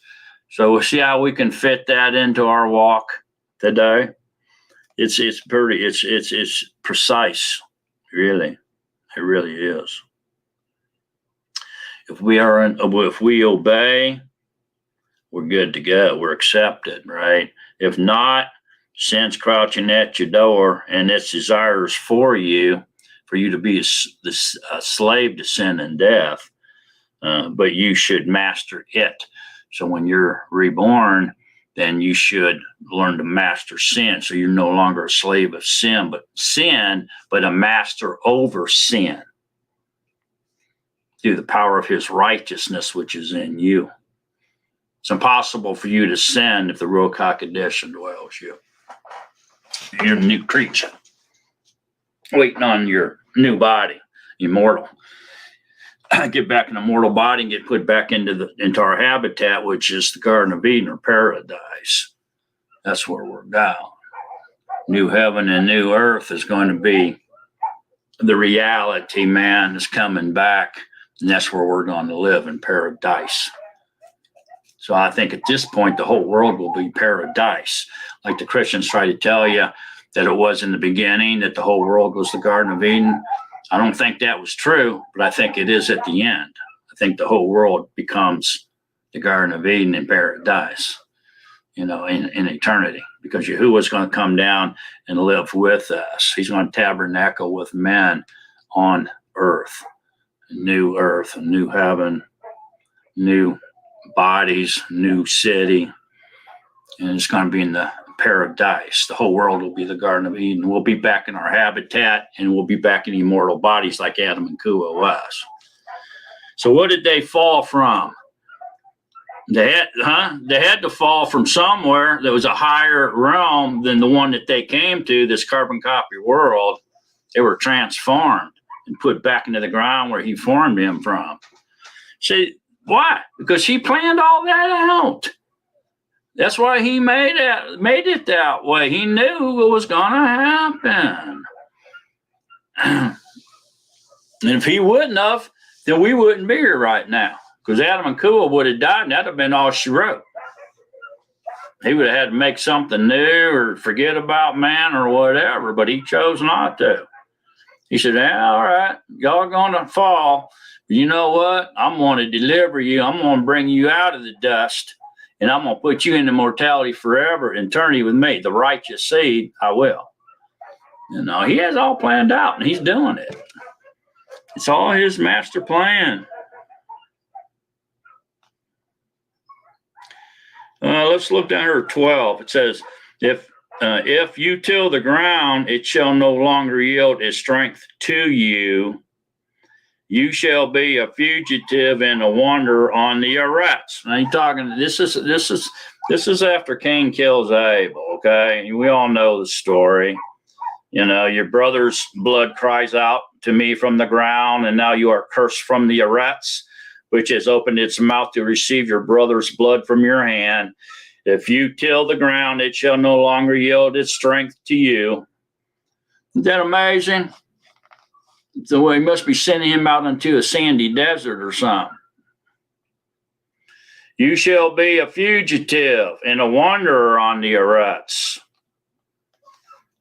And Cain said to Yahuwah, my punishment is too great to bear. See, you have driven me from the face of the ground today. In other words, out of fertile soil and maybe into the desert, you think, where nothing grows. And I am hidden from your face. That means he ain't going to even look at him no more. He got to ignore him. I shall be a fugitive. A fugitive? That's somebody's on the run from the law, got the law chasing them. Who's the law? Who's trying to chase him? He's going to be a fugitive. And a wanderer on the Eretz. And it shall be that anyone who finds me kills me. Huh? Wait, who's going to kill Cain? Who's he talking about? Who is he afraid of? Who is Cain afraid of? Right here. Who is anyone? Who is the anyone? And it shall be that anyone who finds me kills me. Who's that? Up to now, the only thing I've read about is Kuah, Adam, Cain, and Abel. Is he talking about Adam, Kuah, or Abel? Can't be Abel. Abel dead. He talking about his mom and dad going to find him, kill him? Or is he worried about somebody else? I think he's worried about somebody else. He's worried about somebody else out there who's going to find him and kill him. Otherwise, he'd say, okay, adios, amigos. And he'd go on down through the desert and walk off. Ain't nobody out there that's going to hurt him. They're the only ones on the earth. So obviously there was somebody else out there had him scared to death. 10:4. And Yahuwah said to him, well, if one kills Cain, vengeance is taken on him sevenfold. And Yahuwah set up a sign for Cain, lest anyone finding him kills him. Who is Yahuwah talking about? If one kills Cain? Who? Adam and Kuah? Vengeance is taken on him, sevenfold. And Yahuwah set up a sign for Cain, lest anyone finding him kills him. Who is Yahuwah talking about? Who is anyone in this statement? Interesting, is it not? It's very intriguing on who Cain was so worried about and who Yahuwah warned not to touch Cain or he would curse him sevenfold. So there had to be more humanity, more mankind out there that Cain was afraid. He was aware of them and he was afraid of them. Don't forget, they were living very close to the Garden of Eden still here. They didn't go too far off from the garden. When they left, they set up camp around the garden there, actually in the cave called the Cave of Treasures. and that's where they lived for quite a while. And Cain was driven out of there, and so he had to venture farther west because Eden was put in the east, far as you could go east. Right?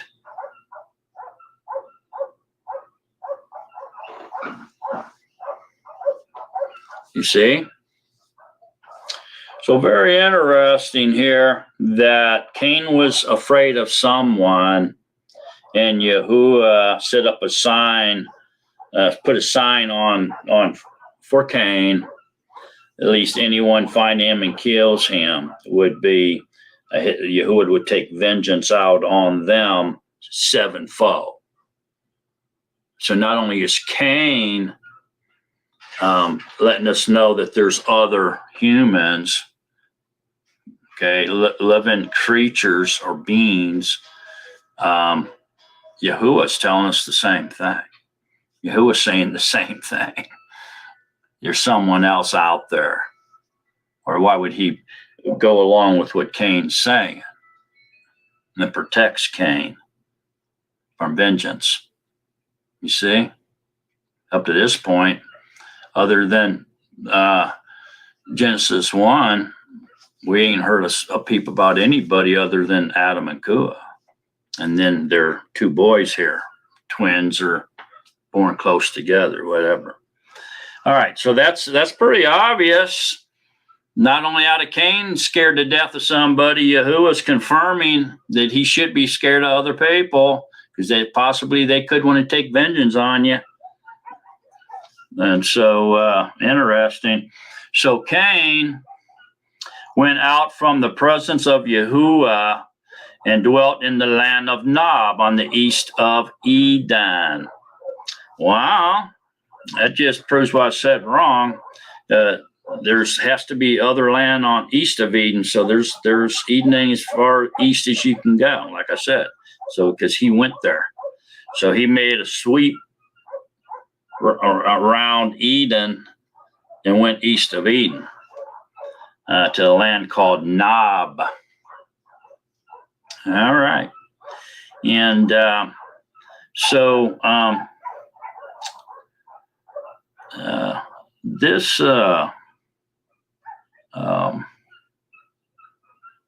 could have been some sort of a sanctuary, possibly hidden over on the east of Eden between that and a great body of water or something, you know.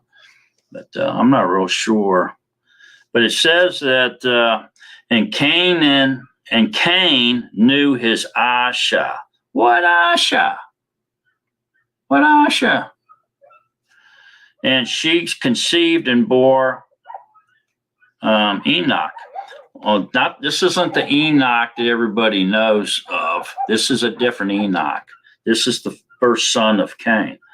So here Cain had an Asha and conceived and bore Canak or Enoch. And so who's his wife? You know, was it his sister he dragged with her? No. He must have bumped into some other humanity, mankind, and took himself a wife. Must have been over there or on the way there somewhere. Because as far as we know, Adam and Kuah didn't have any daughters yet. And it didn't say they did yet. And he built a city and called the name of the city after the name of his son Enoch or Canak. And it's not the same Enoch now. This is a different Enoch. So wow, right? Wow. So here it's telling us that Cain built a city. Can one man build a city? No. One man can't even hardly build a house by himself, much less a whole city. So he had to have some help to build a city. And on the other side of the coin, why did he need to build a city? If it was just him and his wife and his baby. Why would he need to build a big city for just him, his wife, and his baby? He wouldn't have. So he must have got hooked up with some people to help him build this city. He had to have help. Ain't no way one man going to build a town or a city by himself. It ain't no way. maybe his wife could have helped him, and over a long period of time, they may have been able to build a small little town. But this is saying he built a city. That's a large town. And why would he do it? What would be the purpose of spending all them hours, all them days, all them nights working to build a big city that nobody was there to occupy? What doesn't make sense, does it? So I'll say he got hooked up with some mankind, some other humans, okay, and he married one of them, and they came together and built a community to live in over here in this little tucked in sanctuary on east of Eden. Well, it sounds like. Yeah, ain't no purpose for them to build a city if they were just by themselves. If it was him and his sister and they had a baby, why would he get in his mind to build an entire city? Makes no sense. There's 0 sense. Spend all that time and effort, and they could be out doing other things, you know. And they still had to eat. So they still had to find food, something to eat and drink, and fire and shelter and all that kind of stuff, and protect their child. And to Enoch was born Irad, and Irad brought forth Mahuyal, and Mahuyal brought forth Methushal, and Methushal brought forth Lamech. And Lamech took for himself 2 wives. The name of one was Adah, and the name of the second was Zillah. Okay, so here we go. They're having all boys. And so one of the boys took for himself 2 wives from something, must have been out of humanity. See, Yahuwah prepped this. He knew this was all going to happen. And so he made the plan, and he's doing the plan. He devised it, he purposed it, and he's doing it. See? That's why he created the humanity. He knew that this was going to happen. He foresaw all this. See what I'm saying? So he found himself 2 wives, and Adah bore Yabal. He was the father of those who dwell in tents with livestock, and his brother's name was Yabal. He was the father of all those who play the lyre and the flute. As for Zillah, she also bore Tubal Cain, a smith of all kinds of tools and bronze and iron. And the sister of Tubal Cain was Naamah. And Lamech said to his wives, Adah and Zillah, "Hear my voice, wives of Lamech. Listen to my words, for I have killed a man for wounding me, even a young man for hurting me. For Cain is avenged 7-fold, and Lamech 77-fold." All right, so interestingly, this is all we know about Cain. After this, I don't think we know anything else about Cain. So he mingled in with the existing humanity, built a city, and they all started populating. Okay, and then he sinned as his father did, and he killed someone. So it sounds like to me Cain was the first murderer, and then his son became the second murderer, this Lamech. So the line of Cain seems to be producing murderers. Then it says, and Adam knew his Asha again. First time we've heard this now beyond the Cain and Abel, that they had another child. So all these other wives and everything wasn't coming from Adam and Kuah. Couldn't have been. And Adam knew his Asha again, and she bore a son and called his name Sheth. For Elohim has appointed me another seed instead of Abel, because Cain had slain him. And to Sheth, to whom also a son was born, and he called his name Enosh. Then he began to call on the name of Yahuwah. So Enosh means mortal. Ain't that interesting? Mortal. Okay, so then he began to call on the name of Yahuwah. So here we find out now that this line of Sheth, not Cain, but Sheth, his son began to call on the name of Yahuwah. So now we're going off into this line of Sheth from Adam and Kuah, into Noah, into David, and into Yahusha, not Cain. Okay? So goes into the book of Genealogy of Adam, and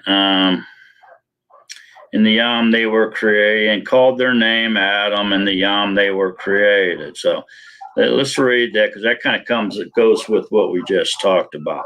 This is the book of the genealogy of Adam. In the Yom that Elohim created man, he made him in the likeness of Elohim. Male and female he created them, and he blessed them, and called their name Adam, or humanity. In the Yom they were created. This is speaking of a multitude of men, not just one man.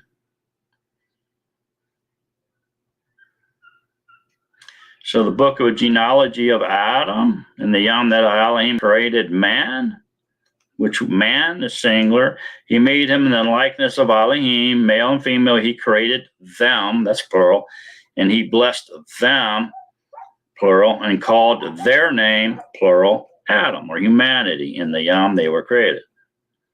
All right, so there you go. And it just goes on into his thing. And then we finally, in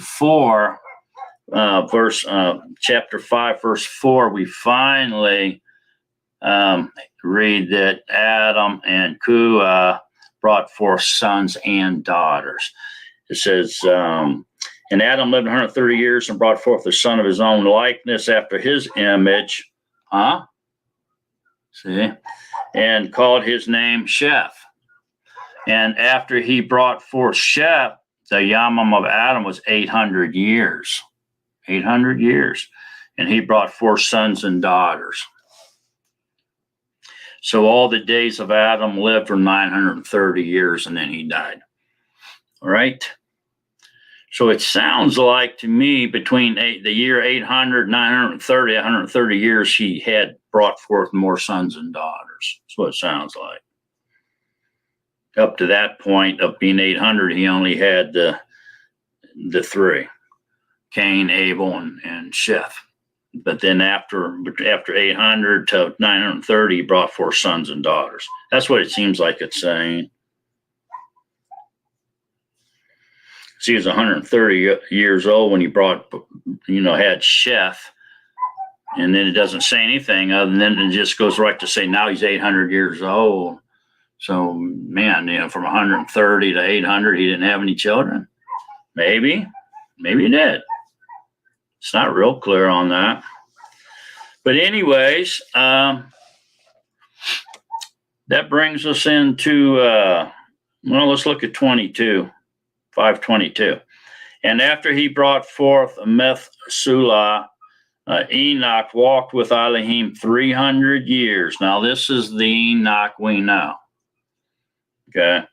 and brought forth sons and daughters, and brought forth sons and daughters. So all the Yamam of Enoch were 365 years. And Enoch walked with Elohim. Then he was no more, for Elohim took him. All right, so this Enoch came from the line of Seth. And this is the Enoch. Everybody reads the book of Enoch and stuff. This is him. Now, interestingly here, then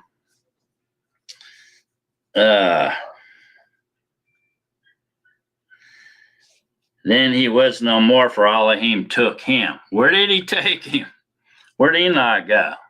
Where did Elijah go as far as that goes? He got picked up in a fiery chariot and took off in a whirlwind. Where'd he go? Where them two guys at, do you suppose?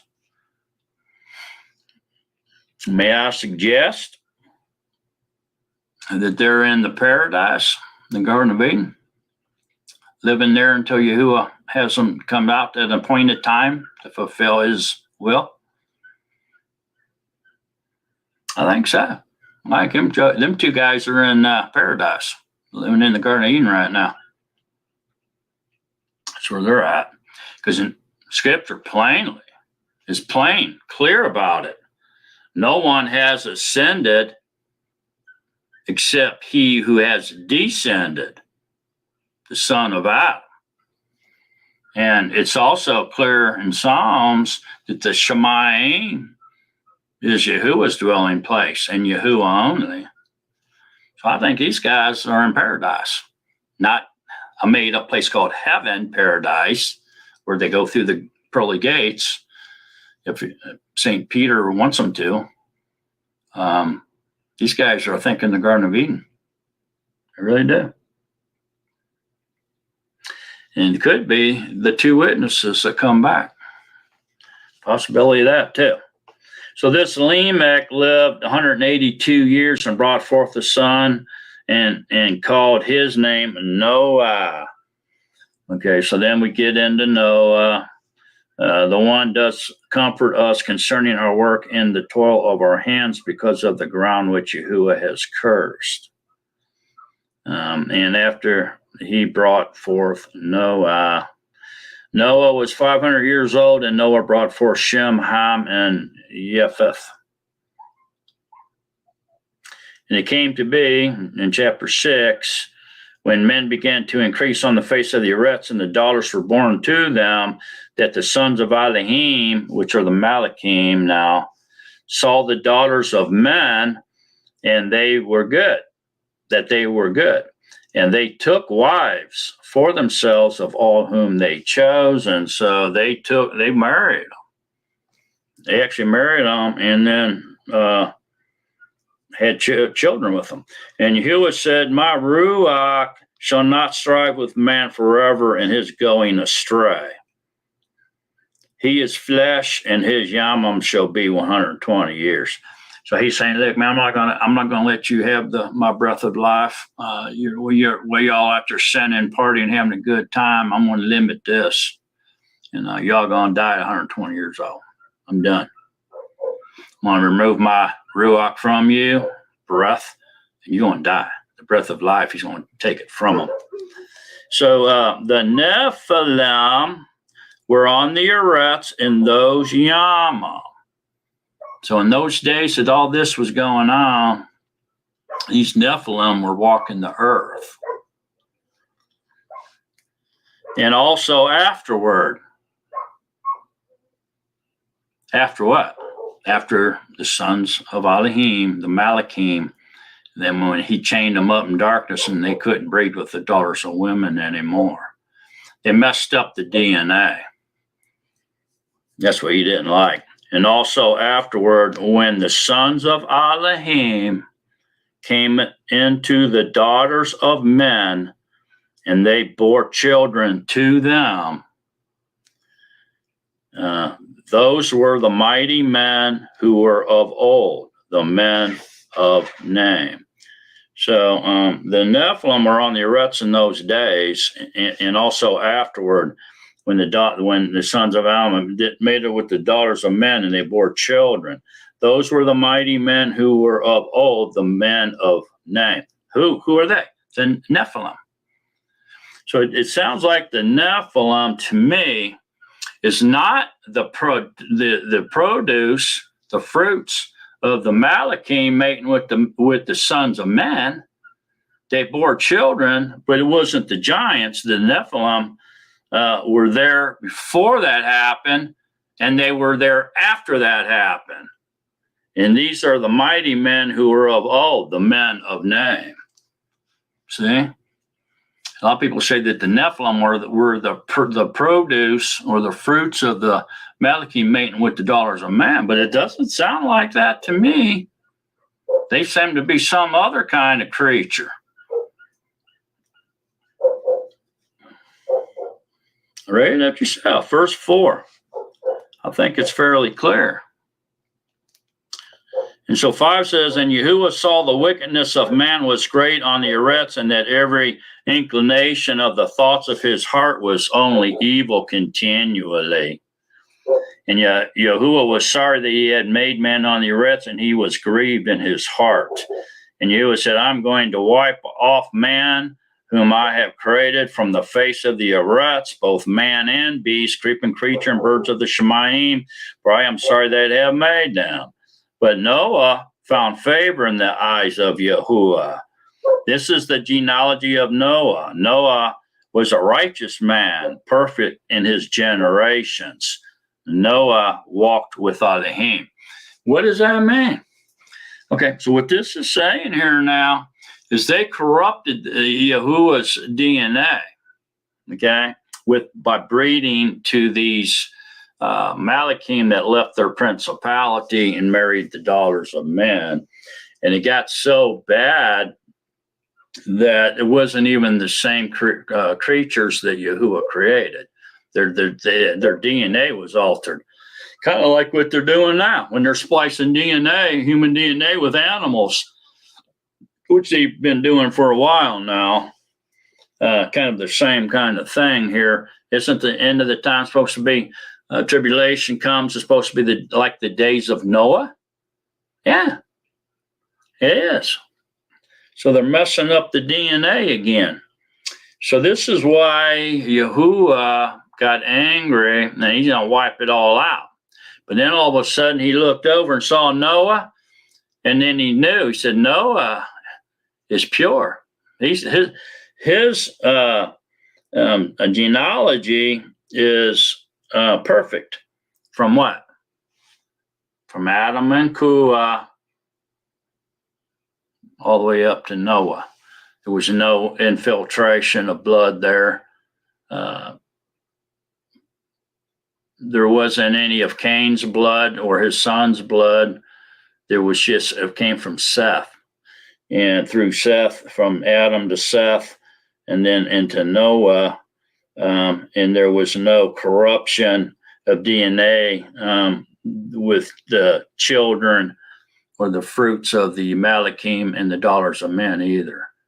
So he was a direct descendant of Adam, and his genes, DNA was perfect, just like Yahuwah made it. Okay, and so that's why he said, "Oh, here's a perfect example of my creation, Noah." And so he befriended Noah, and Noah, because Noah was an obedient and righteous person, obeying the commands of Yahuwah and living a good life. And so Noah walked with Elohim, and Noah brought forth 3 sons. And I think it doesn't really say. It says that the earth was corrupt before Elohim, and the earth was filled with violence. And Elohim looked upon the earth and saw that it was corrupt, for all flesh had corrupted their way on the earth. And Elohim said to Noah, the end of all flesh has come before me, for the earth is filled with violence through them, and see, I am going to destroy them from the earth. So it's not real clear. Well, Bina, bang, glad you're here. Hadassah, glad you're here, sister. it's not real clear whether or not Noah's wife was perfect in her generations. So she may have been from the line of Cain. She may have been from the line of the mutated genes. Who knows? It doesn't really say. So then just say she was. Just say she was like Noah, and she was perfect in her generations. So that would make their sons, Shem, Ham, and Japheth, perfect in their generations as well. But what about their wives? Those boys' wives, the three wives of Noah's sons. I wonder what generation they came from. Were they perfect in their generations as well? Doesn't really say. I have a feeling they weren't, you know. But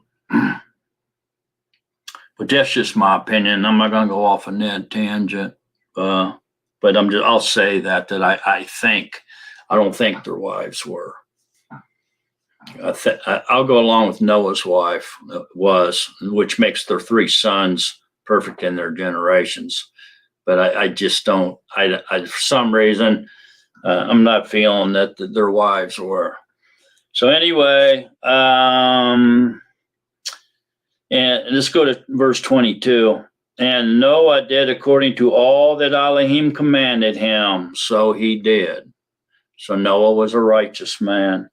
So in verse 7, chapter 7 here, and Yahuwah said to Noah, come into the ark, you and all your household, because I have seen that you are righteous before me in this generation. And then up in verse 5, it says, and Noah did according to all that Yahuwah commanded him. So he was righteous. And 11, it says, in the 600th year of Noah's life, in the second month and 17th yom of that month, on that yom, all the fountains of the great deep were broken up, and the windows of the Shemayim were opened, and the rain was on the earths 40 days and 40 nights. And in 15 it says, and they went into the ark to Noah 2 by 2, of all flesh in which is the breath of life.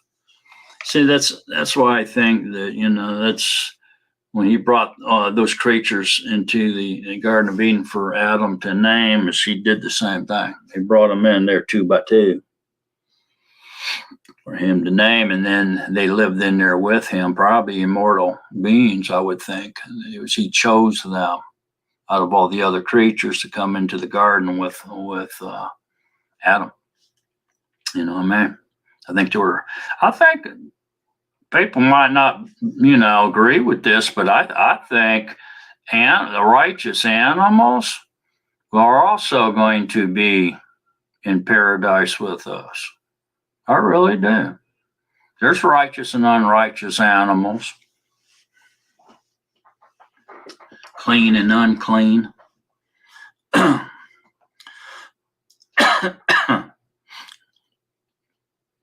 So it says here that over in 21, it says, and all flesh died that moved on the earths, birds and cattle and beasts and every creeping creature that creeps on the earths, and all mankind. See that? All mankind. Humanity, right? All in whose nostrils was the breath of the spirit of life. All that was on the dry land died. Yes, Yahusha sustains all flesh, even the animals. They're made of flesh and they breathe. You know, the spirit of life. He sustains his creation. See, so that's what I'm saying. I think animals will be in eternity. I really do. All in whose nostrils was the breath of the spirit of life. So they were living beings. They were living creatures, just like us. All that was on the dry earth or dry land died. So he wiped off all that stand which were on the face of the ground, both man and beast, creeping creature and bird of the Shemayim, and they were wiped off from the earths. And only Noah was left, and those with him in the ark. and the waters were mighty on the earth for 150 days. Now, just to kind of, so we understand that a little bit stronger there. Let's go to, hang on a minute. Let's see. Where is that? Let's go to Ecclesiastes. Ecclesiastes 19. 319 says, for the circumstance of the sons of men is also the circumstance of beasts. One circumstance befalls them. As one dies, so dies the other. Indeed, they all have one breath. Man has no advantage over beasts. For all is futile. All are going to one place. All came from the dust, and all return to dust. Who knows the ruach of the sons of men, which goes upward, and the ruach of the beast, which goes down to the eretz? So what he's saying is, what happens to us also happens to the animals. There's no difference. That's what that's saying.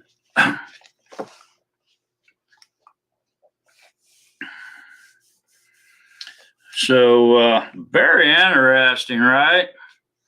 I think so. So anybody that's hoping that they're going to see their pet in the eternal life, I think you're going to. I really do.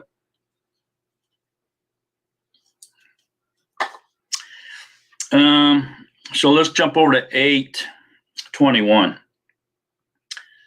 Genesis 8:21. And Yahuwah smelled a soothing fragrance. And Yahuwah said in his heart, never again shall I curse the ground because of man, although the inclination of man's heart is evil from his youth, and never again smite all living creatures as I have done, as long as the eretz remains. See, so what this is telling us here is living creatures, the same as living beings. There's no difference between man and animal as far as how we exist. We all breathe. We all have the breath of life in us, and we're all made from dust, and we all return to dust. There's no separation between the ruach either. So ruach doesn't go up, and the animal's ruach goes down. The ruachs, our beings, are who we really are. Our character, our personality, our essence falls asleep because there's no vessel to carry it around and keep it awake. So it falls asleep into the dust. Same with the animals. There's a big difference between being awoke and resurrected. Like that little girl.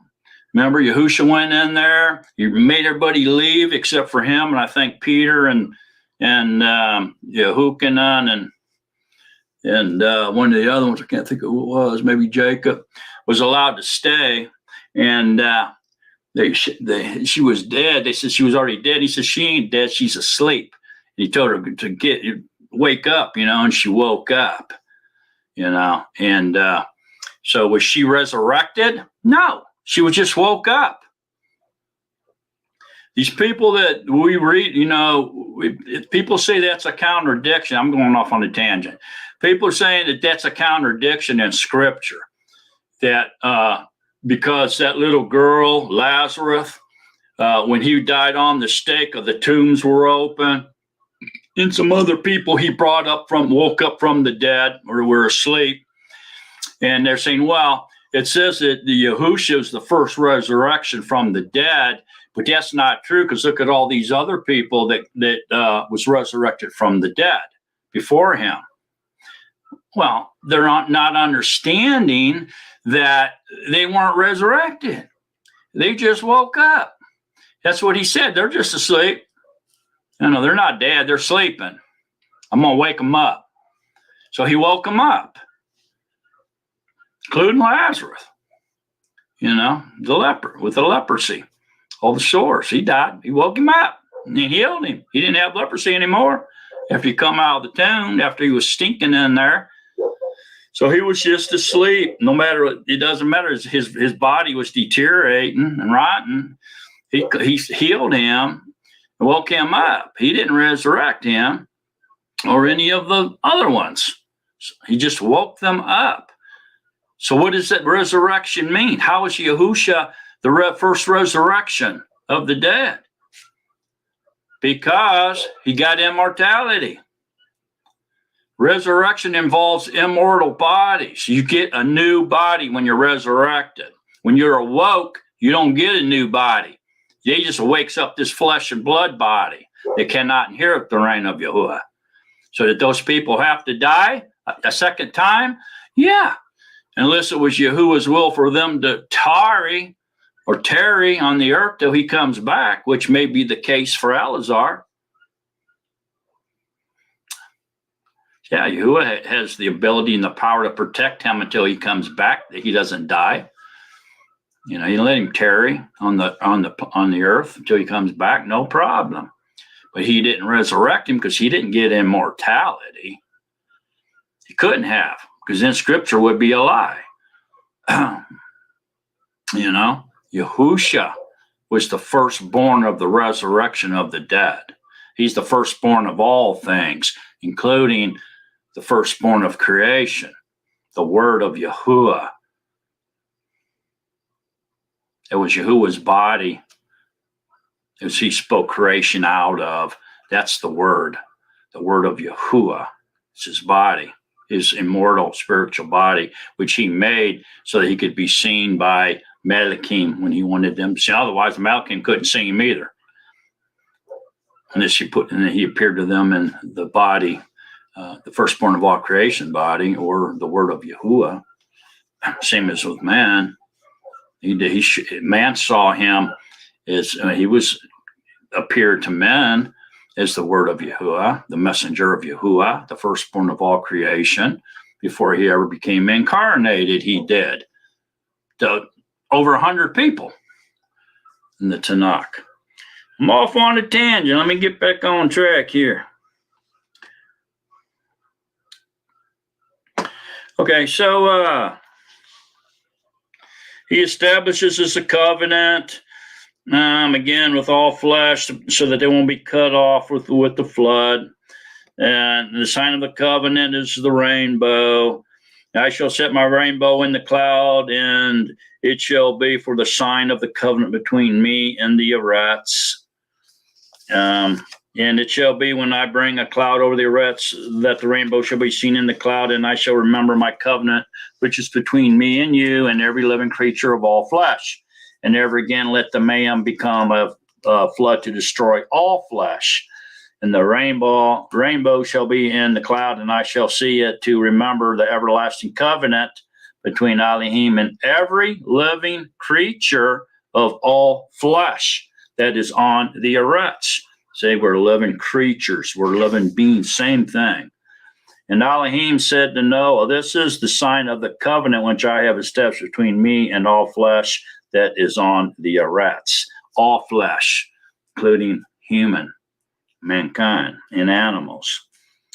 Okay, so it goes on and on and on. All the days of Noah were 950 years, and he died. He lived to see them build the Tower of Babel in the city, and he saw that. Funny thing is, he never had any more children. Kind of weird, but maybe he just didn't feel like adding to the sin, bringing sinful people into the world. Who knows? But it says he did. I think it's fairly clear he had no children after that, but he did live to see the city of Babel and the Tower of Babel built. And then it says over here in 10:32, these were the clans of the sons of Noah according to their generations and their nations, and from these the nations were divided on the Eretz after the flood. Okay, so there you go. This is how he became with the nations. Babel started, the different languages and all that. And they said, look at this.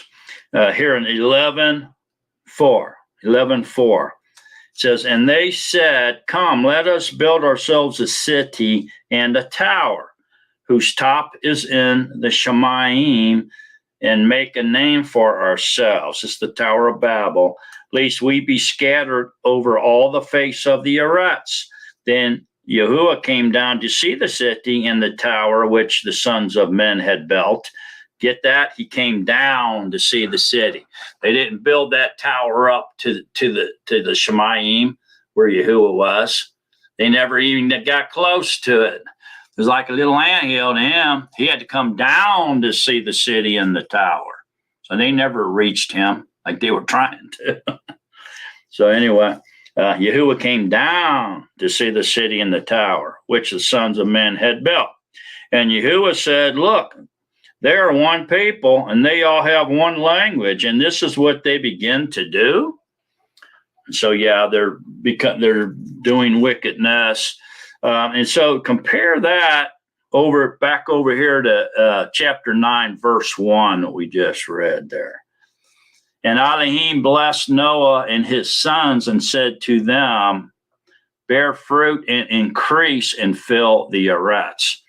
So this 11:4 is a direct violation of the command Yahuwah gave them after the flood when they came out of the ark. He told them to bear fruit and increase and fill the earth. What these guys did is they congregated and tried to build a city to give them a name and then build a tower up to reach the Shemayim in case Yahuwah ever tried to flood the earth again. And some say that there's some outside sources that say that Nimrod, who would have been, I think, Noah's great grandson, I think, was trying to reach up in Shemayim and shoot an arrow up through the heart of Yahuwah and kill Yahuwah and take over. Maybe he would inherit his powers and take over, as the creator of everything or the ruler of everything. But tried to make himself he wanted to be a God, just like Satan. He wanted to take over Yahuwah's position. So he thought maybe if he could shoot an arrow through his heart and kill him, he would get all his power, and he would become God like Yahuwah. So that's in some outside sources. So anyway,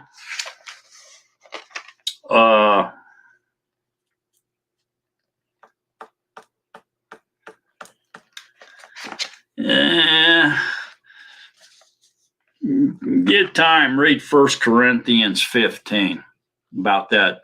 The animals maybe, are going to be in eternal life and everything, all the righteous animals. Read 1 Corinthians 15 is another source for that.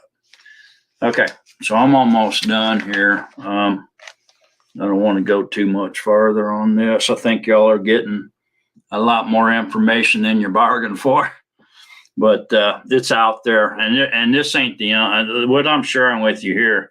Like I said in the beginning, isn't necessarily my concrete belief, the way I believe everything. Okay, it's just a mixture of what's out there and some of the things that I do believe. And I think it's very obvious for all to see that there's a lot more to this creation story than the Christians let on, or what they believe. They're kind of got the blinders on, But boy, it sure opens up a lot more to me. I mean, it's like, woo, take the blinders off. There's a big world out here we're not seeing. There, Bear, glad you're here, brother.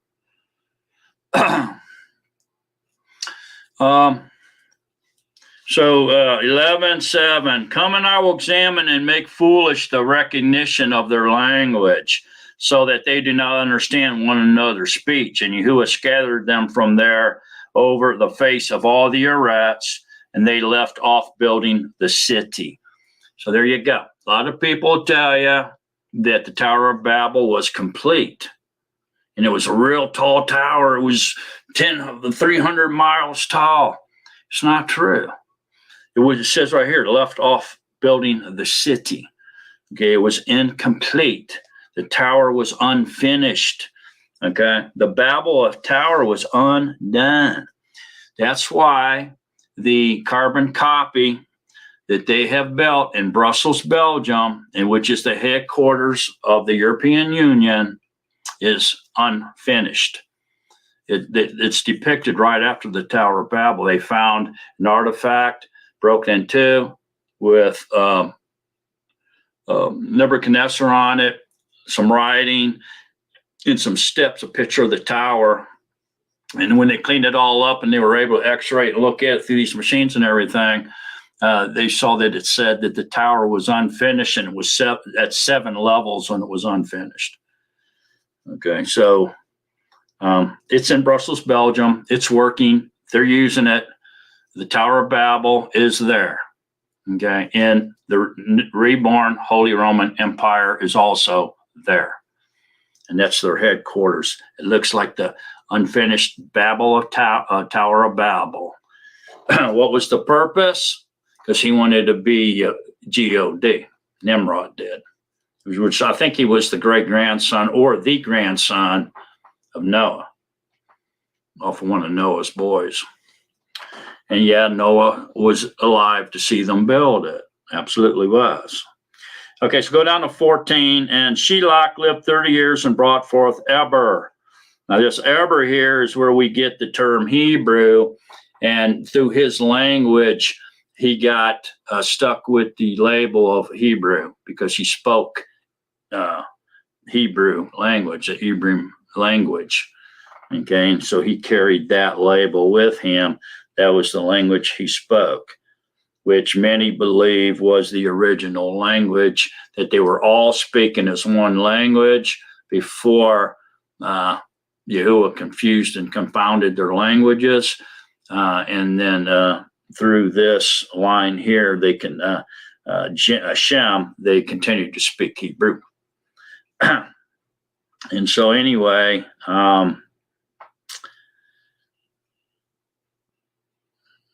they named the language Hebrew as they began to name their confounded languages. Eber's language was known as Hebrew.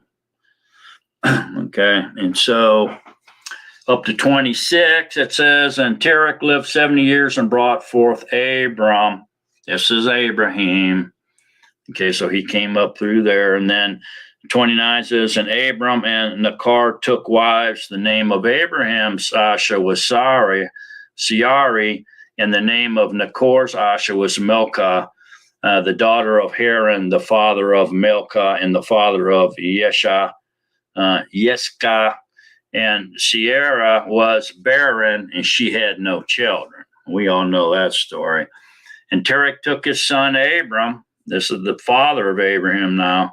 He took his son Abram and his grandson Lot, son of Haran, and his daughter-in-law Sarah, and his son Abraham's Asha, and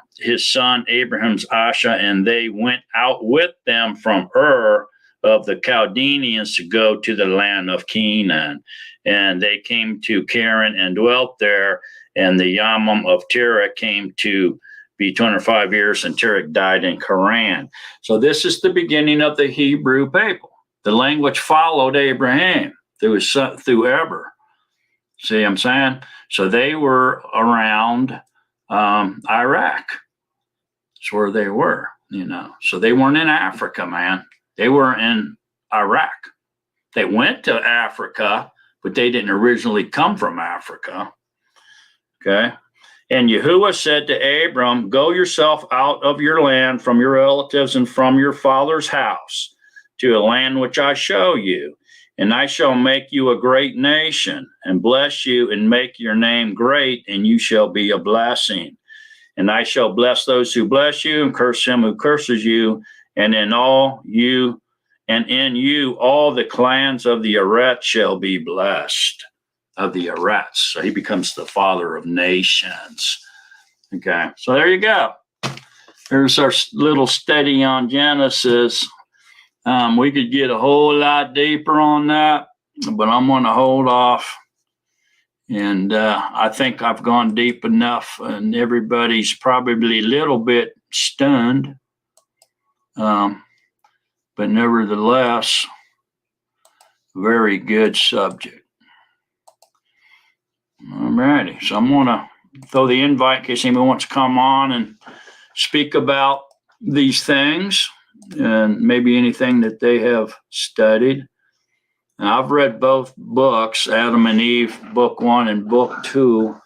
Yeah, they're an outside source, but they're extracted from the Ethiopian Bible, which is the oldest one we have, as far as we know. And so there's got to be some kind of validation to it.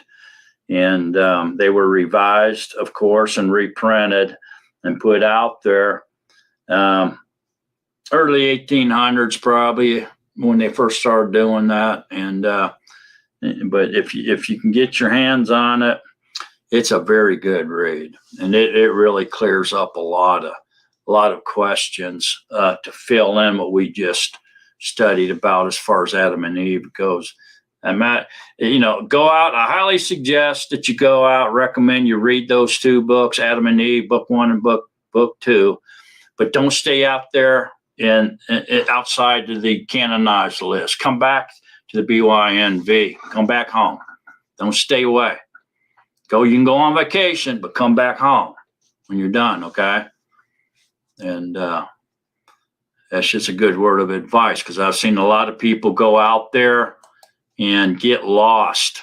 Really, I mean, lost, where they believe everything that they hear, and all they want to do is dwell in these outsourced books, and they don't even want to come back to the canonized list or the BYNV anymore. They just stay out there, man.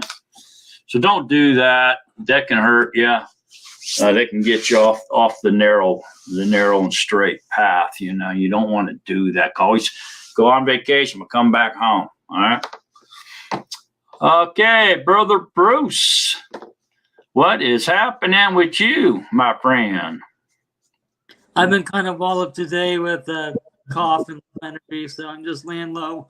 And it's actually the first weekend in my walk with Yahuwah that I'm taking the entire Sabbath, the entire weekend, not to go out, unless, of course, I absolutely have to.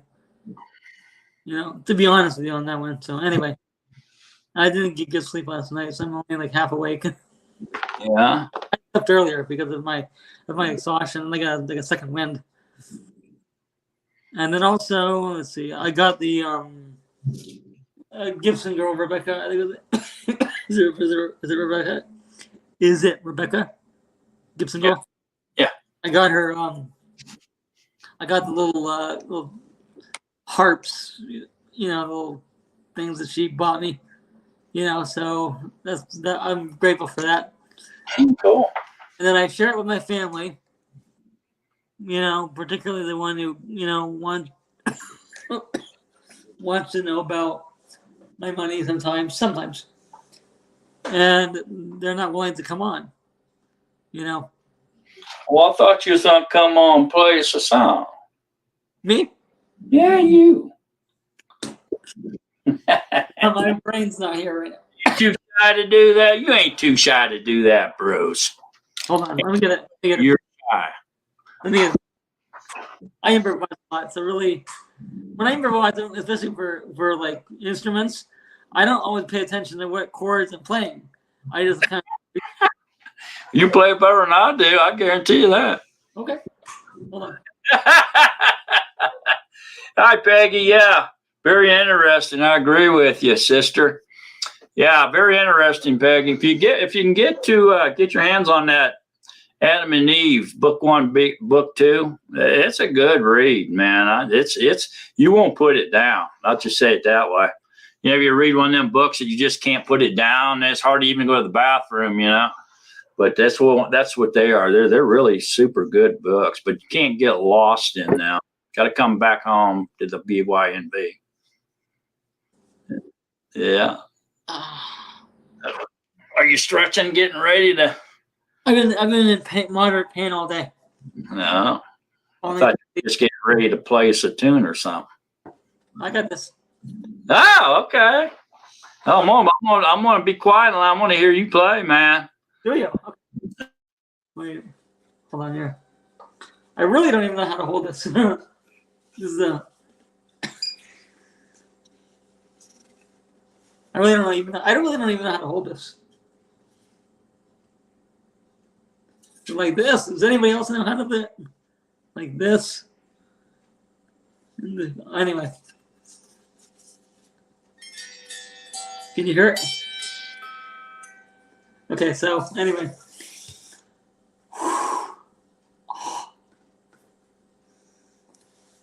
I wonder actually how to play Canon and D on this. Sorry, I got another shot. Sorry. Whoops. Maybe another day.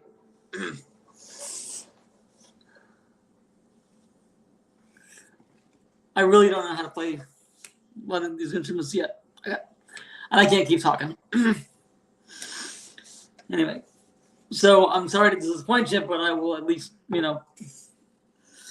practice it so then I have something for you. Because I don't have it. So, anyway. But I will tell you what has been going on with me overall, though, is that I tried to get a hearing aid appointment. I think it's Yahusha just letting me know, like, just to keep on just, like, not losing hope because I tried to get my hearing aids fixed. And apparently I ended up late. I never made it to my appointment. So I'm still, that's part of it, Let's see. Also, I feel sometimes when I'm, lately, I've been feeling like I'm kind of bombarded by people asking me, like, about you guys or even my other friends outside of the Natsarim, and they just want to, like, see that their definition of what's right happens. And, they don't like me hanging out with you guys, and I'm thinking to myself, you know what, I'm tired of, I'm actually really kind of tired of being the middleman. So I stopped doing that. But hopefully, actually, I wanted to talk to Gibson girl, Rebecca, but she's gone, I guess. And I wanted to thank her for I am thankful for these harps, but I can't really think right now for anything. Anyway, but also I've been doing a lot of reading of scripture, even the Besorah, and I read a little bit of Psalms 119. Been doing a lot of exercise too. That's what I do during my days too, is exercising. The weather's been really nice out here, except that after like a couple of days of being in the 90s, it plummeted down into the 70s, so I'm kind of cool right now. Let's see. What else? I don't really know what else to share besides, that's all that's been going on with me this week. And this next week, there's like a little music in the park, at the farmer's market next to me. I'm going to do that soon. Let's see. Get my hearing aids fixed. Oh, and I will actually join tomorrow. I'll join the Natsarim life, and then also I'll make sure that I'm available. I remember to go on to Zoom to talk with Lou White. I got his books. I got all the books that you sent me, Mark. So it's actually pretty good. I actually read through part of the introduction, but where Lou gets a lot of what he has to say, in his books, and I'm thinking, okay, because he was told. You see people like in the Illuminati, whatever he was, trained by Jesuit Illuminati. I guess they were glad to tell him their secrets, and so okay, I'll read the book again a little bit more with the eyes more open than they were the first time. So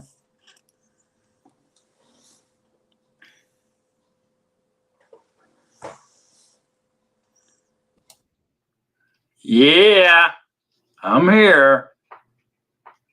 okay. Glad you're reading them books, man. What are you doing? Where are you at in fossilized customs? About halfway through now, or? I'm actually like the way I do it, especially with the scriptures. I just ask the Ruach to teach me where to read. That can be anywhere, and I'm flip flopping around in any part of it that comes to my mind, and say, okay, where does Yahushua want me to read at that moment? You know. Mm-hmm. Yeah, what I did when I on the third time I read it, actually I think the first three times I took and I opened up the BYNV fossilized customs, and then I took another English translation, and I opened it up and I read when I would hit something in fossilized custom, where I would think, oh, I've never heard about that before, or what? So then I would look into the BYNV, and then I would look over into the English translation. I said, oh, wow, that does say that. Then I started reading fossilized custom again. That's what I just kept checking it. You know what I mean? And it's something at one time. Sometimes I'd have 4 or 5 translations open, and I'd be checking through them all to see if they all coincided, and collaborated, and by doing that, I got very familiar with the BYNV to the point where I wasn't scared of it, man. I got so that this actually, I like the way it says it in here better than any of these other ones, man. And so then I started even comparing them to all the other translations. I mean, straight comparison through them all, man. And I got to the point where I was so comfortable with the BYNV that I don't even look at. This is the only one I use. I don't need to go anywhere else, Once in a great while, man, I'll compare it to the New King James Version, and just to see what it says. And sometimes it's exact, and then sometimes it's just slightly different, but I'm so comfortable with it that I don't have any problem at all reading just the BYNV and nothing else now.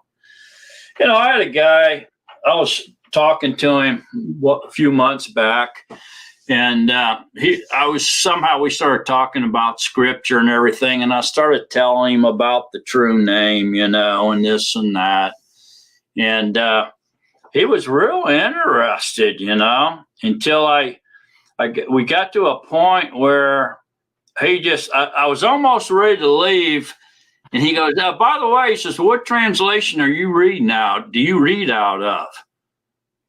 And I said, BYNB, and he got this big smile on his face, and he jumped in his truck, slammed the door, and rolled down the window. He says, the only real translation out there is the King James Version. It's the only authorized version. Authorized means it's right. It's the only right one. The rest of them have been tampered with. He rolls up his window and takes off. So that's one of the things, that we have to deal with when we start testifying and giving testimony and witnessing to Christians. Some of them are hardcore KJV, man. If you can't show it to them in KJV, they don't want to hear it. They tell them that the reason it's authorized because it's the only true one. It's authorized by God. That's what they say, not King James, but God. And then they'll even go as far as saying, well, if the KJV was good enough for the apostles, it's good enough for me. And that's how brainwashed they've got the people going to their congregations, man, with that KJV. And when you run across them kind of people, it's hard to break through. Very hard. I've talked to Mormons just recently. I talked to Mormons, and I've talked to witnesses about 3 weeks ago or whatever. And I don't know if I shared this the last time I was on, but I saw the scripture come alive saying inside the ravenous wolves. Because every time I say something to the effect of that are you willing for your foundation of your beliefs to be tested or crumble, with the things that the Messiah has taught me, that Yahushua has taught me. The first I see with some people, I see like the transformation of like the wolf, like the snarl on their face. They don't get violent, they don't yell, but definitely a demon is telling them that I know things that they're not willing to hear. So that just deafens them to the truth. And then they're all smiles again and says, well, hey, no, this is okay, but thanks very much for talking to me. I'll talk to you next time. Like, okay, there, thank you for being honest on that one. And I even talked yesterday.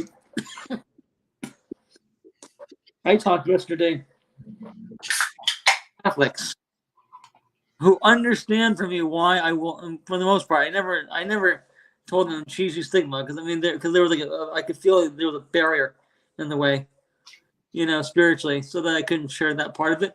But I did use the name Yahushua and pray for them, that they were basically that there was a curse I've always felt on that family for 25 years that I've known of them. And then the reason why is because their daughter had I guess their oldest daughter had been had drowned when she was like 2 years old, and so she's on permanent disability so far, unless of course she ends up having the faith of being to be healed, from her disability, and I just knew that there was a curse behind that. And then it was revealed, Yahusha finally, I finally heard that it was based on like embarrassment and guilt, that their oldest daughter is like in her condition, and her father is dying, and she's worried about it. Like, she's in there, and she expects me to do things that the Ruach will not let me do, because I never met her father, and so really is this Satan. It definitely works hard and fast when you know the truth. He'll work. It's like the parable of the seeds, where the truth is planted, but then Satan comes and takes it, and it bears no root. That's what I'm dealing with in these people who claim they want to know, and then when I say things that the Ruach wants me to say, thankfully they listen. Hope that there's a seed that's planted there. But then when it gets to anything else beyond that, like the name of Yahuwah, Yahusha, Natsarim, and the foundations of it, then they don't want to even hear it. They'll claim that their religion is right. And all religions out there have people who are passionate about what they believe, or say what people need to hear in a way that gets their followers to listen and say, this person will say what you need to hear according to your needs, or whatever. Yeah, okay, all of them speak some element of truth, but then a lie gets thrown into it. So that's what I'm seeing. They hear some truth, and then as soon as their lies get challenged, then they don't want to hear it. Then they're afraid. I had to step out, and that was a giant step for me. By the way, the day that I rejected, the evening that I rejected the religious titles, it was during Matt's. For those who don't know, it was during Matt's Shabbat, talking about like how long will it be you'll be between two minds, and that to me, that when I heard that to me, and exegesis during that time is the step that Yahuwah wanted me to take and bust out of it. People are mad at me for that. They're using the J name and want me to continue using it. The more I hear it, the more I start to go back to my old nature. But I know that that's just Satan trying to bring me down, and I can't. After it's cemented in me that I cannot use the J name anymore, unless of course it's to rebuke it or to show why it's wrong. I can't use that because of cheesy stigma. Knowing that it's 666 translates to that. I have no reason to go back to that. I just hope that I'm reaching some of those people, that I'm around on a regular basis. And I don't know. That's up to Yahuwah who he saves. But I hope that at least I'm there. Yeah. Let's see if we can answer this question here by Vladimir Meltzer. He says, why Hashem is protecting Cain afterwards, in addition to your question.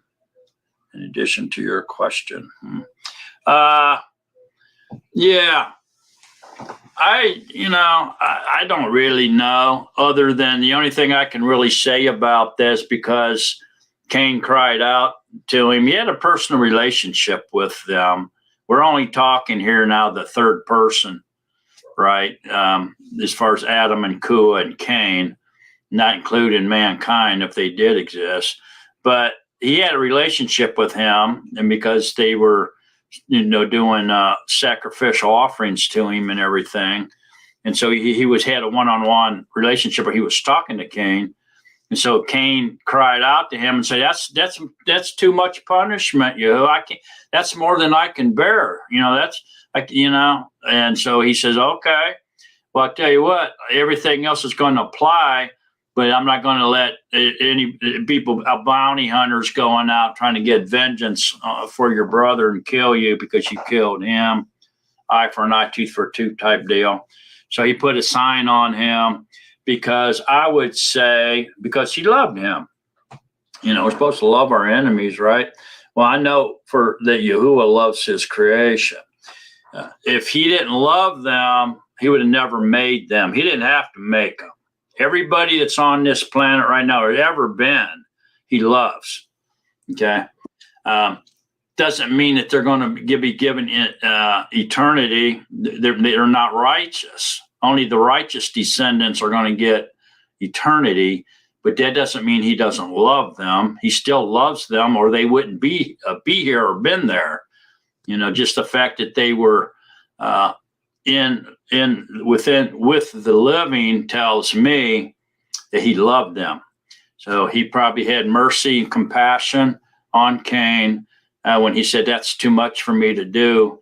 And so he gave him that protection over anybody hunting him down and killing him, and let him go live his life, which was going to be, it's not going to be a good one, because I do not think Cain will be in eternity with us.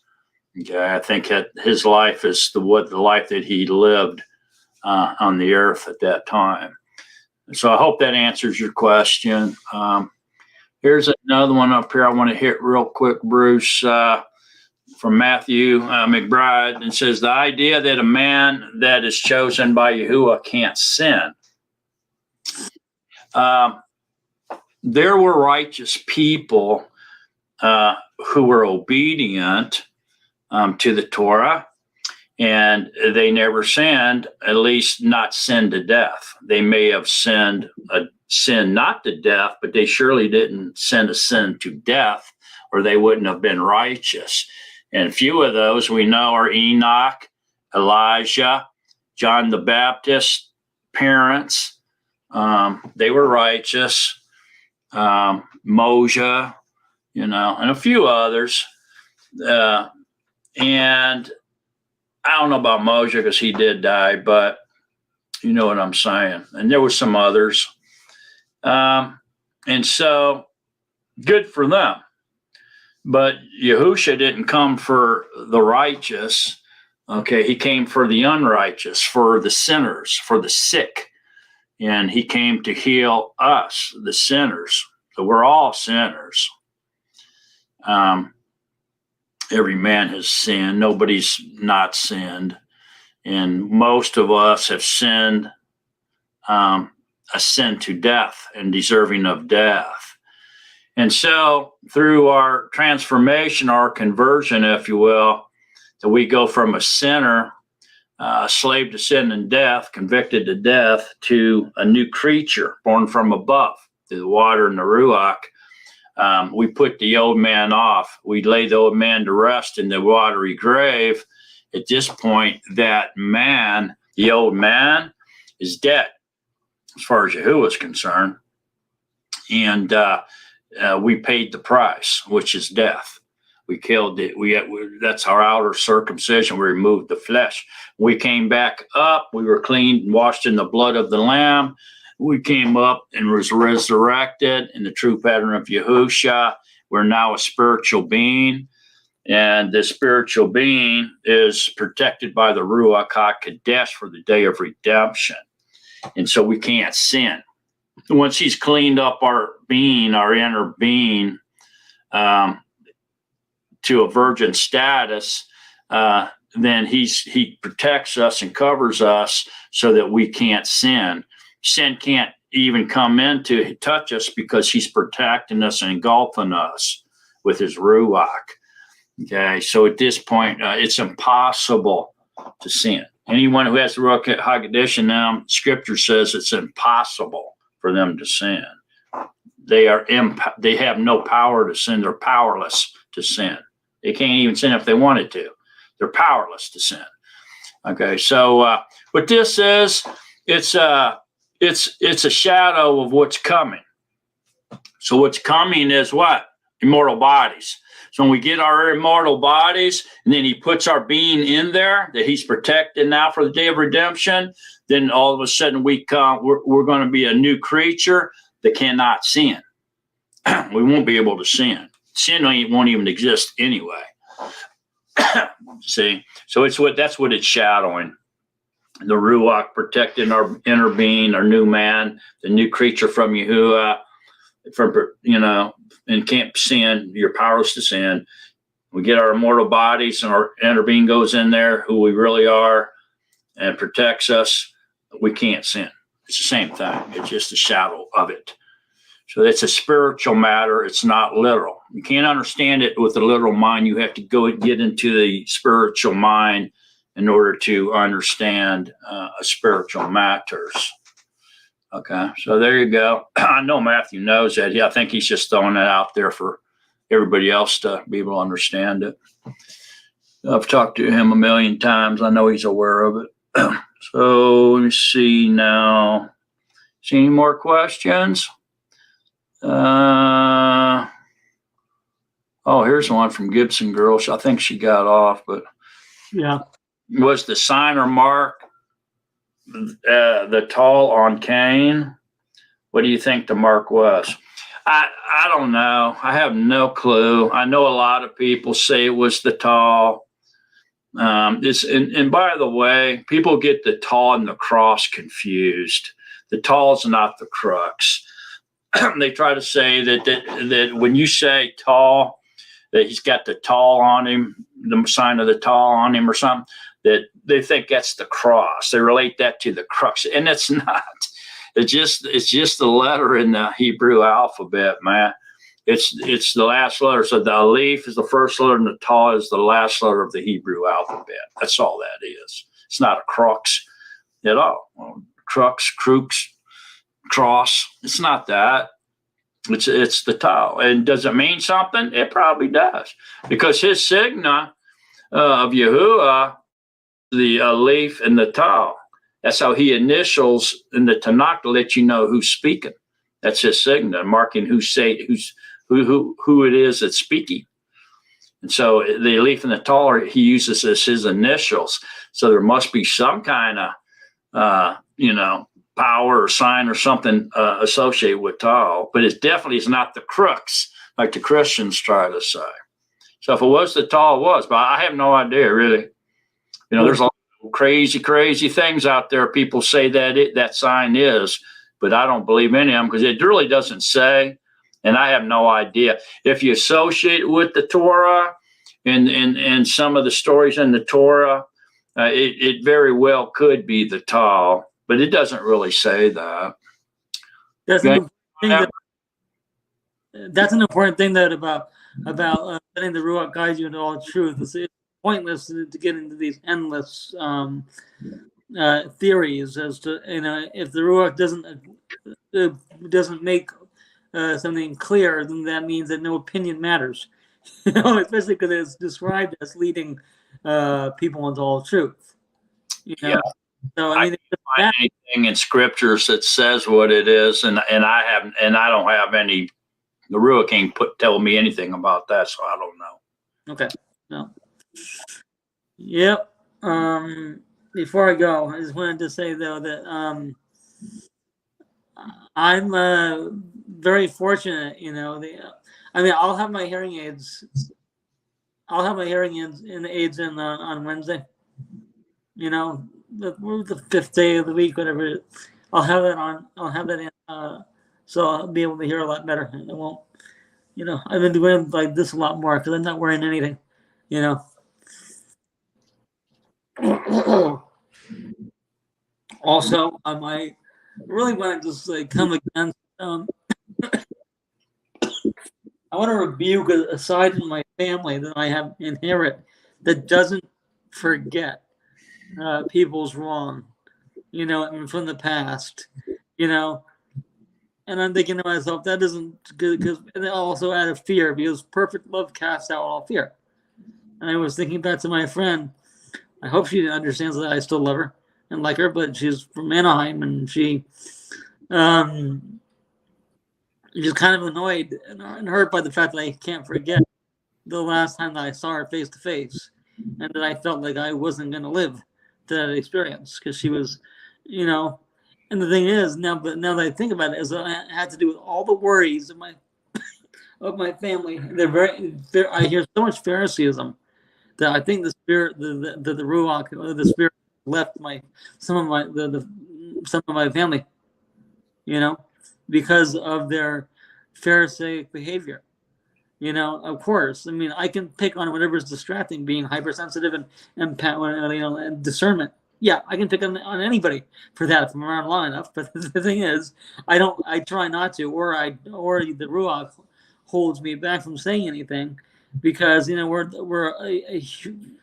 we're in the fall. You know, I mean, we're a fallen race, so we can either encourage us in firmness, but not in love. When the combination is right, sometimes the answer is no, and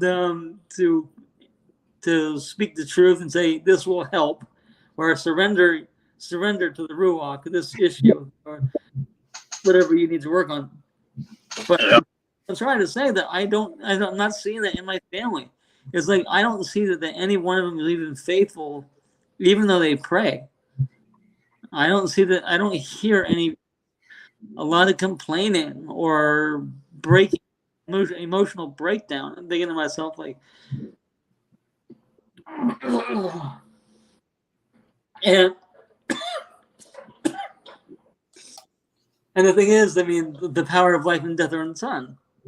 So if we do not surrender our tongue, however we misuse it, and we don't ask the Ruach to teach us how we are misusing our tongue, it can be either the life of us or the death of us. I'm starting to see more and more in my family that it's the death of them because they're constantly talking. They're also because they're like in urgent mode to share what they say is right, but not hear anything else. Or if they hear something that's wrong, then they're proud that they can actually have evidence against what they hear that is wrong. You know, they feel like priestesses. Sorry, but there's no priestess. There are no priestesses, you know, that are acceptable. So, I mean, if women go into that mode, yeah, maybe they're right about a few things, but that doesn't mean that they're allowed to be priestesses. You know, I was talking to one yesterday that was trying to justify that she's a nun, but she's Catholic, and you know. Yeah. What do you? The only thing I can say, man, is I don't think anybody's supposed to be leading a circus. You know, these ringmasters, they want to go in there and they want to lead the circus around like a bunch of animals and make everybody do tricks and jump through hoops and stuff, right? And train them with false teachings and stuff to go out and parrot their teaching and everything they want everybody to believe and stuff, all the myths and falsehoods and fables and all that kind of stuff. I don't think a man or a woman should be doing any of that, you know. But what Scripture says is your sons and your daughters will prophesy. That's been fulfilled in our time, and women are absolutely allowed to read out of Scripture and prophesy by reading Scripture, just like I do. I mean, in the reign of Yahuwah, there will be no, they won't marry. There's not going to be male and female. We're going to be like the Malachim. There's a lot of people out there that say we're Malachim walking on the earth, that, but I don't think we were. I think we were. I think that's kind of a stretch of the imagination a little bit. But I do think Adam and Kuah was immortal in the garden, and they were a little bit lower than the Malachim. I don't think they could go up into there. They were contained in the Garden of Eden, but I think that they could look up and they could see the Malachim up there worshiping and praising Yahuwah. I do believe that. The only reason that it makes sense that they had eternal life, at first was because even before the reference to like shielding the tree of life in fear that they live forever, I think that that they were able to live forever without having to take from the tree, but taking it from the tree of life. Otherwise, why would he tell them, if you eat from this tree, the day you eat, you will die? So they had to be immortal. If they were going to die, he would have never said, if you eat from this fruit, you're going to die. So they had to be immortal for him to even say that. This brings me up to the next 2 points. That it did say that in that day, a day being 1,000 years, 1,000 years as a day. Yeah. So they were clearly, that's clearly what it meant. Otherwise, they wouldn't live to close to 1,000 years old. But yeah, aspect is true. Yeah, but also speaking of like words that symbolize time, I've been really seeking the Ruach on this one. If the Ruach uses any one of you to answer, great, I'll listen. But when Paul was saying this is indeed the last hour of that age, or this age, and like, what is the time frame that makes up an hour? That's just more of an idiom. That just kind of means that it's upon us. We don't have much time left. Okay. That type of meaning, I think it's more of an idiom there. I don't think he was meaning anything, anything that correlated secretly with that. I think it was just an idiom. It's like saying, yeah, the time's on us, man, or the time's at hand, it's here, so we don't have much longer. That's what I think. You know what I'm saying? All right. Well, so I don't think it was like 1 day's 1,000 years, 1,000 years on 1 day. 1 hour would be whatever, however many days within that, how many years within that. I don't think that's it at all. I just think it's just an idiom, man. In my opinion, anyway, Bruce. Well, didn't know you were on here. Hope you enjoyed it. It was a good study. Yeah.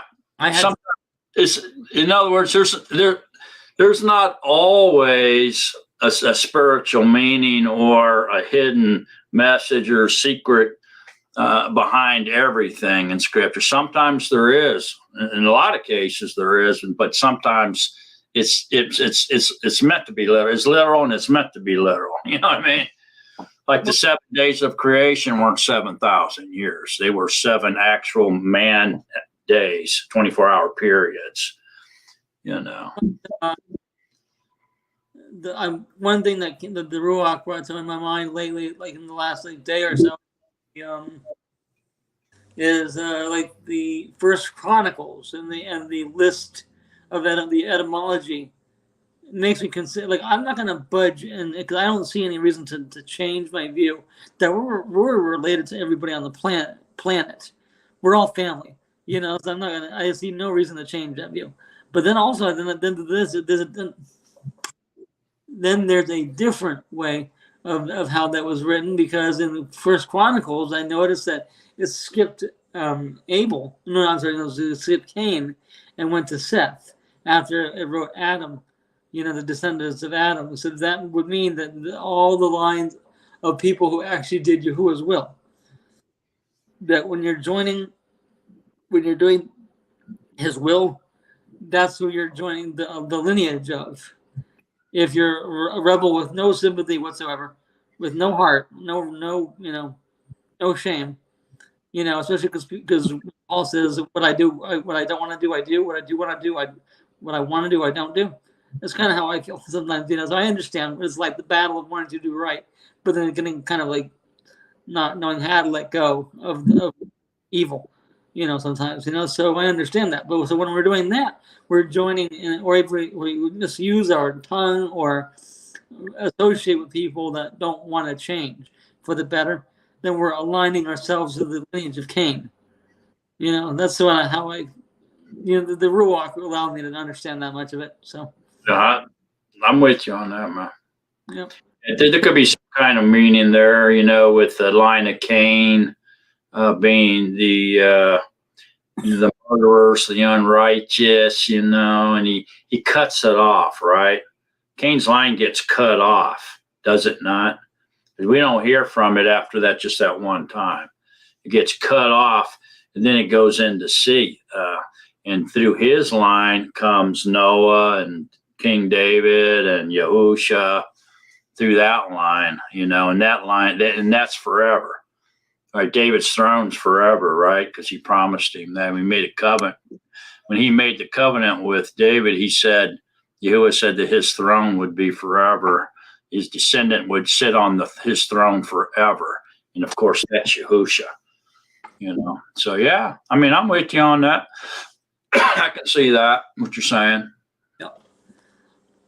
All right, I gotta go. All right, brother. Thanks for coming on. I'll see you tomorrow, Yahuwah willing.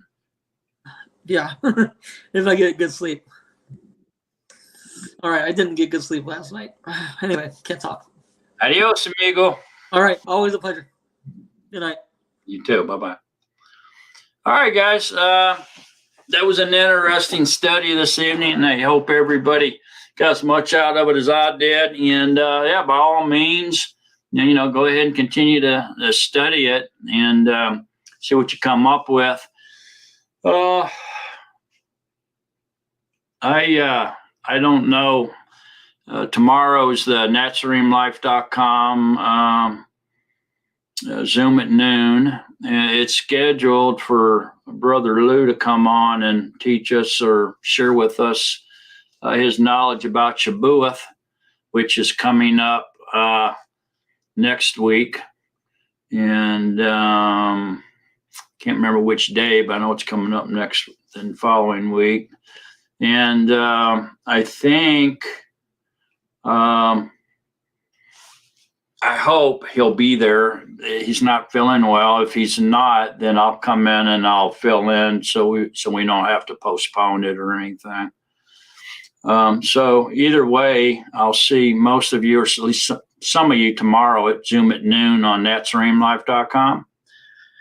And other than that, thank all of you for coming on this evening and sharing your time with us, with the body, and we're all being obedient by congregating and worshiping and praising Yahuwah together and studying his word of truth. That's all in obedience. And so I'm very grateful for that all of you thought enough of Yahuwah to come on and congregate this evening with me and everyone else that came in. Thank you for joining the chat room and chattering up a storm, being nice to each other and showing each other love. That's what we're supposed to do. We're not supposed to argue and quarrel and fight over scriptures. And so I guess that wraps it up. We've been on 3 hours and 23 minutes. I'd stay on here for 6 hours with y'all if you wanted to, but I'm pretty sure most of you want to go to bed and catch the Zoom at noon tomorrow. So thanks again for coming on. And remember to stay in love with Yahushua HaMashiach. So long, beloved of Yahuwah. So long, everybody.